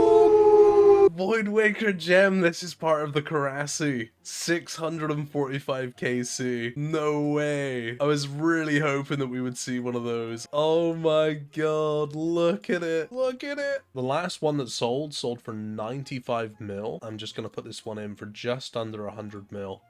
Leave the offer in and we'll see if it sells. A very good trip. Almost a 2 mil looting bag. Makes up for the one that I lost. I can't wait to see how much more money I make from this. It's gonna be like night and day. The loot is actually good now. Ooh, it's been a while since we've seen another Fang. I think that's the 4th pair that we've had. Fangs have sold straight away, which is kind of surprising actually, because I've heard some people have been struggling to sell them on here. We definitely made the most of day one prices when we got one and sold it for 105 mil because prices have fallen. But that's still money. I'm not going to complain. We will take it. And I still have the gem selling in the Grand Exchange as well. And I'm kind of hoping this is going to sell overnight. Another one. He's off. See ya. Second Void Waker gem that we've seen. 868 KC for the second one. Actually not that far apart from the first. The first one has still not sold. So hopefully we're not going to get absolutely shafted on that. The very next kill I get the ring. Alright. Back to back. I'll take it. Okay. 708k apparently, according to the Grand Exchange, so might end up keeping this. We are removing the Void Waker. I'm being given the second Void Waker, and I'm going to chuck both of these in the Grand Exchange. Probably going to be worth to drop these prices down a little bit, just in case there's other people that are trying to get rid of theirs. In fact, I think I'm going to leave it in for 70 mil, and hope... Ooh, well, they sold. Okay, we'll take it, I guess.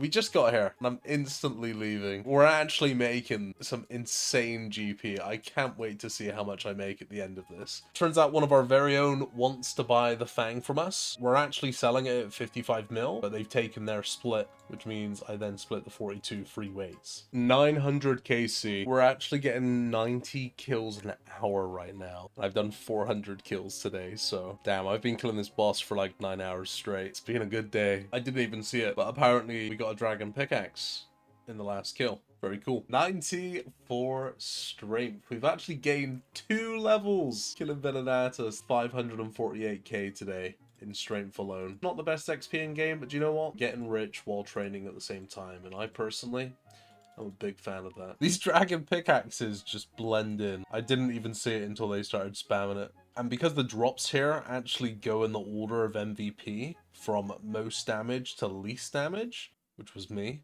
it really throws me off.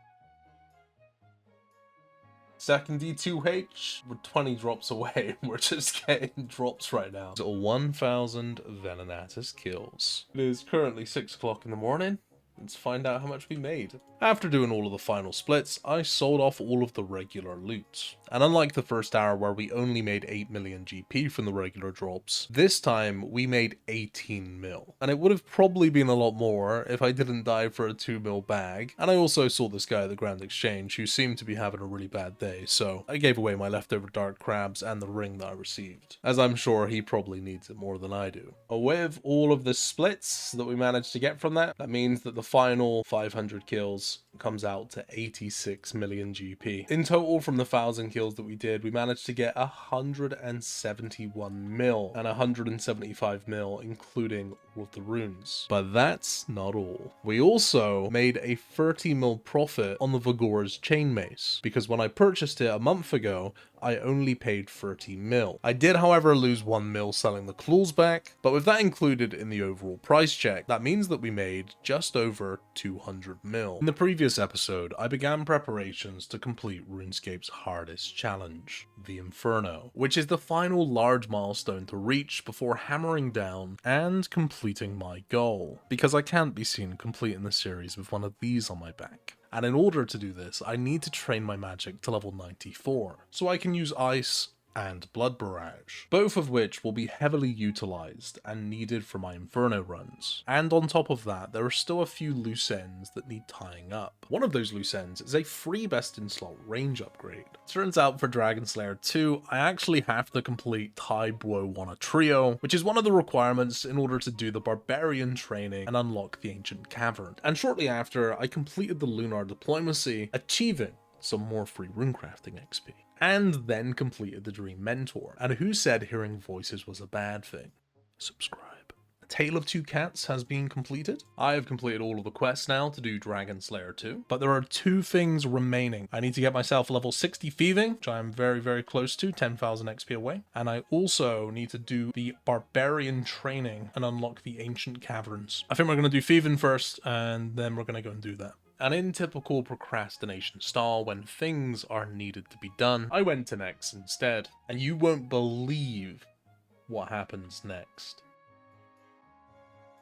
We didn't get anything. I've never recharged my armor before. I'm not even sure what the process here is. I've definitely made over 100 mil with this armor set in Bofa so far. We have the 2 Avernic hilts. I've had 2 Saradomin hilts. And I think that's probably about it in terms of the big drops. I'm going to go ahead and break down my 2 enhanced crystal teleports. It's going to give me 300 crystal shards. And then I believe I can just use it on the armor.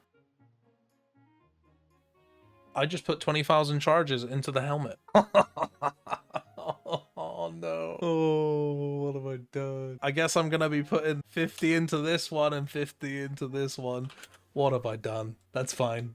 This is going to be the thieving grind completed. I'm really hoping this is the last time I will thieve on this account. I think it is. Dragon Slayer 2 has begun.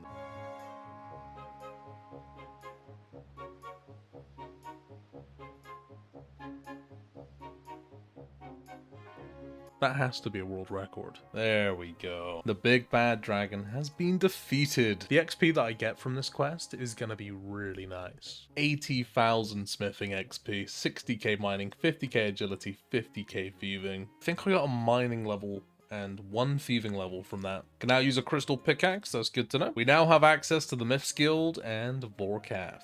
And of course, I also got the 100,000 combat XP, and I parked it all into magic. I still haven't got the level yet, and I'm gonna have to go back to doing that real soon. It is time to get myself the Vorkath head. It's a guaranteed drop on 50kc, but we'll see if we can get it a little sooner. Never used the Bofa and full crystal against Vorkath, so this should be fun. That completely destroyed me on supplies. I've got 2 Karambwans left, and I've just remembered, or been reminded, that you can use a Salve Amulet EI here. I am actually going to take the next 20 minutes, and I'm going to go and complete the Haunted Mine. We're going to get our Salve Amulet EI, because I think it will make a big difference. Actually took 5 minutes, and I remember this quest taking me literal days when I was younger. Trying to use the Rune HQ guide on how to do the cart part, all my days. Quest Helper is genuinely the best thing ever created. It is the only form of AI that we need. I love it. Now give me those gems. I need a bunch of these Salve Amulets anyways for when I go back to TOB, so that is going to be very nice. Need to imbue one of these right now so we can go back to Vorkath and we can actually do some damage. Luckily for me, I have many Nightmare Zone points, so we're going to imbue that. Now we have the blue one. Look at these hits.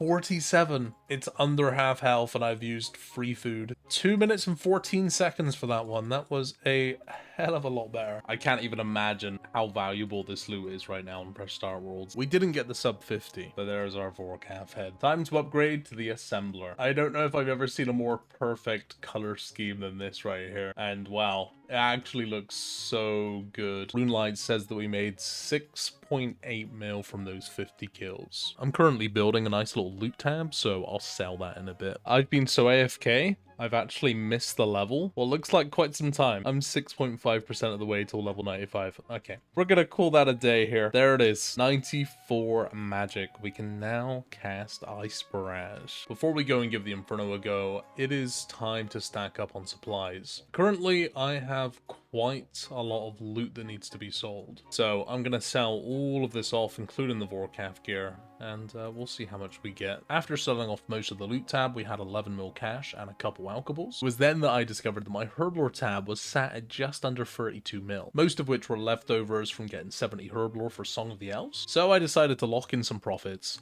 and we sold the tab. 4 mil in Irits. Yeah, I've got to sell. That is precisely what you like to see when you first log in for the day. Everything has sold, minus the vials of blood. We now have ourselves a 76 mil cash stack, which should be plenty. And the fire cape has been sacrificed. I am now committed to the grind. I'll be very surprised if I get it on the first attempt, but I'm hoping for attempt 2 or 3. Hopefully that's not wishful thinking. I can assure you it was. Unknown to me at the time, I hadn't actually completed the Inferno in over 3 years. The last time that I did it, I used Justicar, had a high defense level, and I had rigor. And this time, I don't have any of that. Definitely not gonna be a first attempt. Oh my god, what am I doing? I played that so poorly. I blame the rust. I'm gonna bench the Saradomin Godsword, and I'm gonna take the Tormented Bracelet instead. Hopefully that is gonna help with killing the Nibblers a lot easier. Totally missed the level, but there's 95 range. 900k to the 96. There's no way I'll be here until then.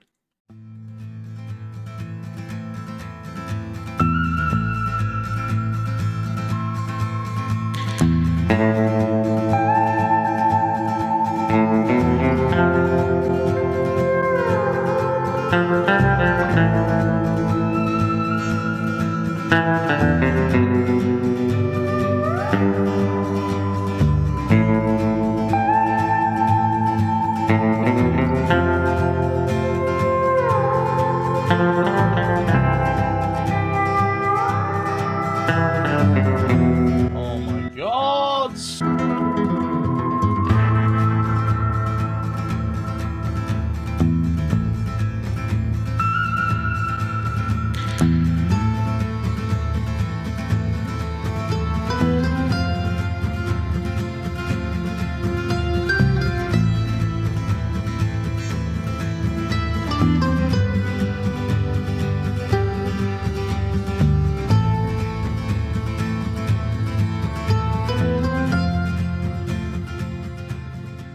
You know, I hate to admit it, when I first came in here, this Aram stop was at 100.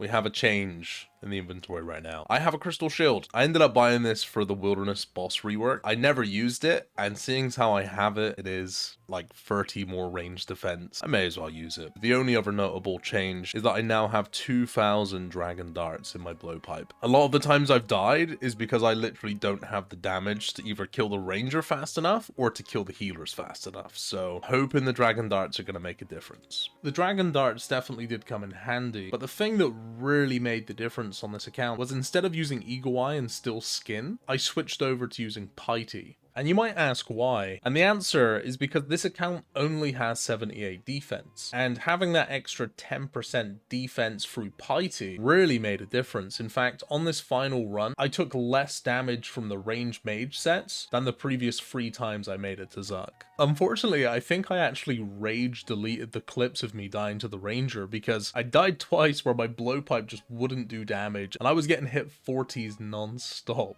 So I would definitely recommend using Piety if you're trying this and you have lower defense. Come on! Oh my god, finally! Why did that take me so long? Holy crap. And I tanked to hit at 100 HP. I'm trolling. I am so freaking happy right now. You have got no idea. I'm so ready to do anything other than Inferno right now. I am legitimately about to do my first pheasant random event in probably 15 years. This is how bad I just want a change of scenery. So some of you may have seen the last video where I killed 1,000 Venenatis. We made some pretty good money. In fact, if you haven't watched that video, I would highly recommend to do so. Go now. Because spoilers, I have spent that money. We are looking pretty well and truly ready for some PVM content. However, I cannot wield the Fang. I need to get one more attack level, and I also need to go ahead and do the final bit of questing on this account before I wrap up the series. The level. The Fang. That is the final defense or attack level that I'm going to be getting on this account. I'm going to be leaving this account as a med level. So when the servers merge, I have a max med level to be able to PK on, and also with the release of the Bounty Hunter Craters, which were announced a few months ago, it's a pretty good time to have a med level to jump into the mid-tier Crater. We can now wield ourselves Torva. I can also go ahead and make myself my ferocious gloves. Here we go. I need a hammer. Great. Dude, the amount of times I've done this and I've forgotten my hammer. Please, Jagex, can you just add a crate somewhere that has a hammer in before that already exists? And I just don't know where it is. Second time's the charm. The ferocious gloves get 14 at melee strength instead of 12. Not a bad upgrade, and it only cost me 7 mil. Take a look at this. Jagex have just made it possible to be able to dye the armors now. Previously, you were able to dye the bow to different colors, but they finally made it so we can change the armor to however we like. I've had to match the boots and the bow because I don't have Pegasians. I have to go a little different here, but I think it looks good. Only one thing left to do. Beneath Cursed Sands. And I believe that's an agility level. My account is now complete, with every best in slot achieved, and every piece of endgame content unlocked. I can now focus all of my time on making money and finishing the series. The first piece of endgame content I decided to go to was the Chambers of Xeric. And in very Chamber of Xeric fashion, we didn't receive anything. And I'm not gonna lie, I'm still pretty burnt out from that time. I did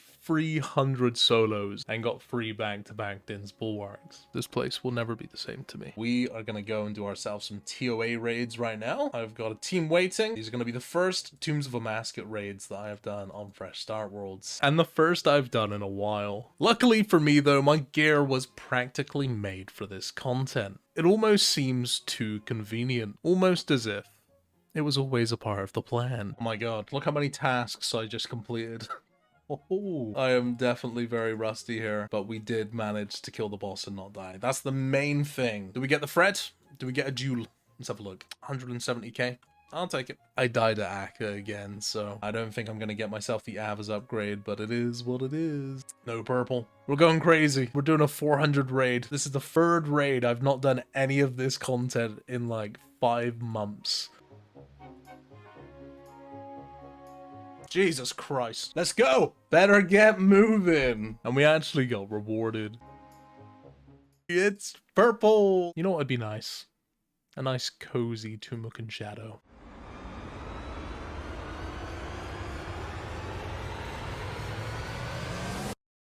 God damn it. I am going to buy the Lightbearer for 7.7 mil. That is the last traded price of this thing. It's actually going to be kind of useful. It's not worth the most, but it is actually a very useful item. The Fred has been achieved. We can now upgrade the rune pouch. And there we go. Now we can have up to 4 different runes in at one time. Would have been really nice for the Inferno, but there's no guarantee on what KC you're going to get the Fred. Saves me an inventory space now as well, so that's going to come really in handy. Nothing to see here. Just making myself more presentable. It is time for some upgrades. First, I'm going to buy myself the Blood Fury, which is going to make a huge difference, and I'm hoping it's going to pay for itself. I'm also going to leave an offer in for the BGS, which hopefully buys. That is my first Deathless 350 plus. And is it purple?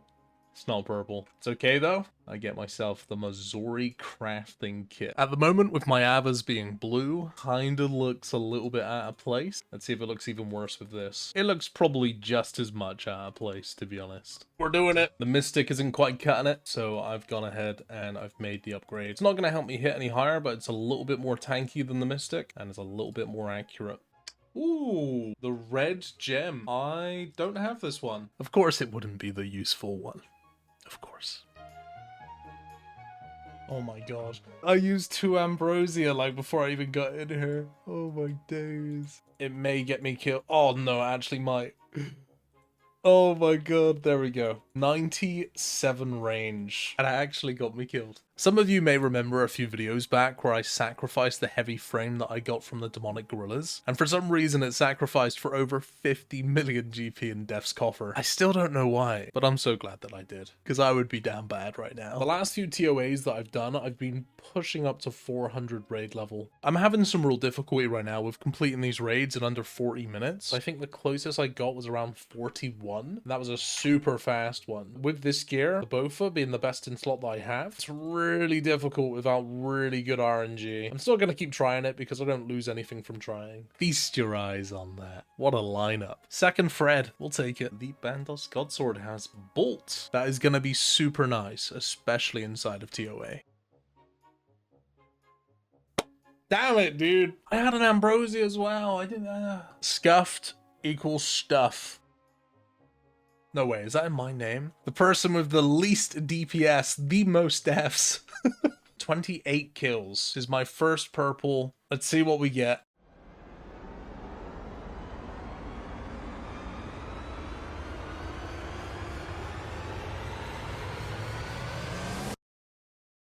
Mate, there's no way. There's absolutely no way. What is with my luck, bro? First purple in my name. Oh my days. How does it keep happening? That is kind of nuts. The question now is there anybody that's going to buy this? If it's okay with my teammates here, I would love to use it for a raid or two. Maybe while we're trying to find someone to buy it. I'm so happy, man. Decisions are being made. Primordial boots are coming out. They've not bought in about a week now. We will be repurchasing the Tormented bracelet. Equipping the staff for the very first time here on Fresh Start Worlds. Oh, look at it. Been playing with people that are using this, but it's insignificant to me. But now that I have one in my hands, power I'm wielding right here. It's like the Twisted Bow, but the magic equivalent. Oh, it looks so good. Let's go use this bad boy. Let's see what it can do. You guys don't understand how bad the Trident is here compared to this. My max hit's a 68. I feel so much stronger now. To be perfectly honest though, if you compare the Tomb of Shadow to any existing mage weapon that we have right now, it's gonna make it look bad. This thing is on a different level. And not to mention, it was perfectly designed for this content. And even with the Bowflow Full Crystal being so good here, there's still such a noticeable difference when you upgrade. You probably could tell I had a lot of fun using this thing. But we did actually end up selling it for a grand total of 1.4 bill. And of course, I had two teammates with me when we got the staff. So we all ended up walking away with 466 mil. Not bad for the first purple. Not bad at all. I've just put the platinum token inside of the bank, and we are currently at 985 mil. We are 15 mil away. If I uncharge everything that I have in here, I may actually be at the 1 bill. So I'm going to see if I can do that real quick. I have no idea what's in here. Some free money right there. Another 750k. I'm scraping the bottom of the barrel right now. I'm checking coffers. I don't even know if there's money inside. Please. Oh, wow, there's actually 800k in here, no way. I thought I took that out. I was really digging deep for that one. Well, that's an extra 1.5 mil. I've just uncharged everything that I have. My trident, my blowpipe, my serpentine helm, my rune pouch. I've just taken a look at how much we have in the bank, and we currently are 2 mil away from the goal. We are so close, yet so far. We're basically 1 drop away from completing. Let's go get our final purple. Come on. Yes! Something nice to finish the series off, shall we? Missouri top, maybe some chaps, you know? Maybe another staff.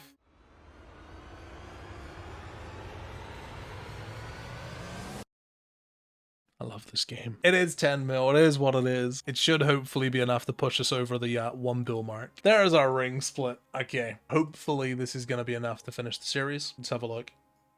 And there it is, ladies and gentlemen.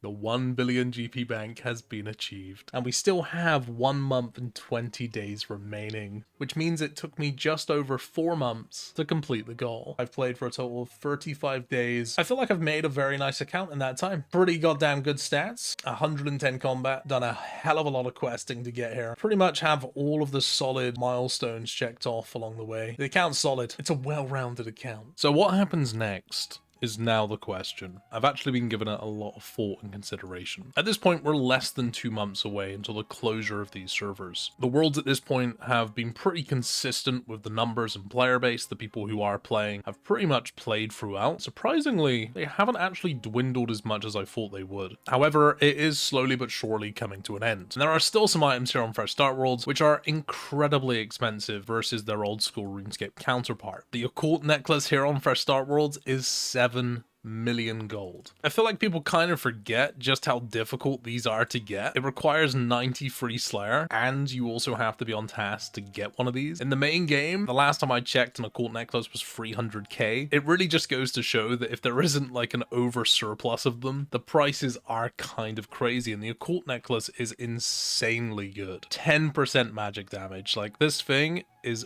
busted. So what I'm planning to do first is I'm going to sell all of the items that I have in here that are selling for substantially more on Fresh Start Worlds versus old school RuneScape. The closer I wait until the servers merge, the more and more these items are going to decrease in value. Overnight, all of these items have sold. You might be able to tell that there's quite a big disparity between the prices here on Fresh Start Worlds versus those on the main game. The price difference is quite significant, and since I'm going to be making the swap over to the main game very soon, it's really important that I sell these items and lock in the profits while I can. Dragon boots on the main game go for 130,000 gold, And I've just sold this pair for 900k. Kind of cranked. And what I'm going to do while the rest of the items sell, I'm going to put some offers in the Grand Exchange for some Dragon Bones. Because I plan to take advantage of the fact that I'm on Fresh Start Worlds, and I can basically go and get my prayer level up to 77, which is required for Rigor and Augury. I should be able to do so with not that much of a problem. I've got just over 1,000 bones here to do. I'm really hoping I can do all of this in peace. Also, if any of you guys didn't know, Jagex recently did an update, which is really nice. Whenever you used to use the Chaos Altar, the bones used to disappear from wherever you clicked, but now they get taken from the top every time. The final bone and 77 prayer, which now means we have access to Rigor and Augury. We just need to get the prayer scrolls. I've just finished up selling everything that I could in the Grand Exchange here. We managed to get 246 mil. I sold the Bandos chestplate for 33 mil, and I think the Tassets for 30. They're about 10 mil cheaper per piece on the main game. We should have hopefully saved a fair bit of GP by doing that. It's now time that we opt out, and what it's going to mean is we have to wait 3 days before our account gets transferred over to the main game. Actually feels a little bit sad leaving all these people behind. Been here since the very beginning, most of them. But something that I thought would be interesting before we do merge to the main game is just to take a look at the bank value right here. I've gone through my entire bank and I've pretty much price checked all of the items here on Fresh Start Worlds versus the main game, and I think I've got most of the items that are worth selling, but there's always a chance I might have missed something. Hopefully this number doesn't change too much. We have logged in to the main game. Feels weird being on this account with these people. I've been locked inside of a 6-month game mode, and we've now been released. This is strange. I wonder if anything got fucked up in the process coming over. I go inside the bank and everything's gone. Okay, 974 mil. Thought it might have been a little bit less than that, to be perfectly honest. To be fair, a lot of the money that I do have is currently just in platinum tokens and just raw cash anyways. The bank has only gone down 5 mil. All of the items that I couldn't purchase on the Fresh Start Worlds. The Arcane Perch Scroll was about 30 mil. The Dexterous is 90 to 100 mil. I have no idea what the Torn Prayer Scroll goes for. And the Avernic Defender, the last sold, was 2 months ago for 125 mil. I don't think there was much hope in getting one of these unless I were to get it in my actual name. That is Augury, Rigor, and finally, the Avernic upgrade. And of course, the series wouldn't be complete without finishing up the account and its stats. Sitting at a very comfy 113 combat, with no immediate plans of going any higher. When I first started this series, I knew that I wanted to do it in a certain way. In a way that wasn't necessarily the fastest or the most efficient, but in a way that's more realistic for the average player. By progressing an account in an order that I think the average player would find more suitable, which hopefully I've done an okay job of. Instead of going for max efficiency, grinding out max stats, and jumping straight to endgame content to complete the goal as fast as possible, I tried to play through as much of the game and its various stages of content, starting with low requirement moneymakers, building foundations with the supplies of cash, and reinvesting into the account along the way, trying to stay as resourceful as possible by making money and steadily progressing the account hand in hand. And not to mention, it's actually been a few years since I last played through old school RuneScape's early to mid-game content. In fact, the last time I did, the Song of the Elves wasn't even a thing. There was no Pryphanis, no Crystal Armor, no Bofa. All of that content was completely new to me. And it's honestly been so refreshing to go back and play through the game properly and see where Jagex have made improvements, and in some cases like the Song of the Elves, filled a massive void of progressional content which previously didn't exist. And this time, playing through RuneScape's mid to late game content stages now feels a lot more clear, with a more obvious direction of progression, while having more options for PVM and money making than there's ever been. And don't get me wrong, it's far from perfect. There's definitely room for improvement, especially around the mid to late game content. But overall, this has been the most enjoyable playthrough of the game I've ever had. Which honestly makes me feel very optimistic. Jagex have clearly been taking notes, and although slowly, have been filling in crucial content where it's needed. I'd like to finish off by thanking all of the people I've made friends with on the Fresh Start Worlds, all of you guys for watching the content, and of course all of the absolute legends who support me here through channel memberships.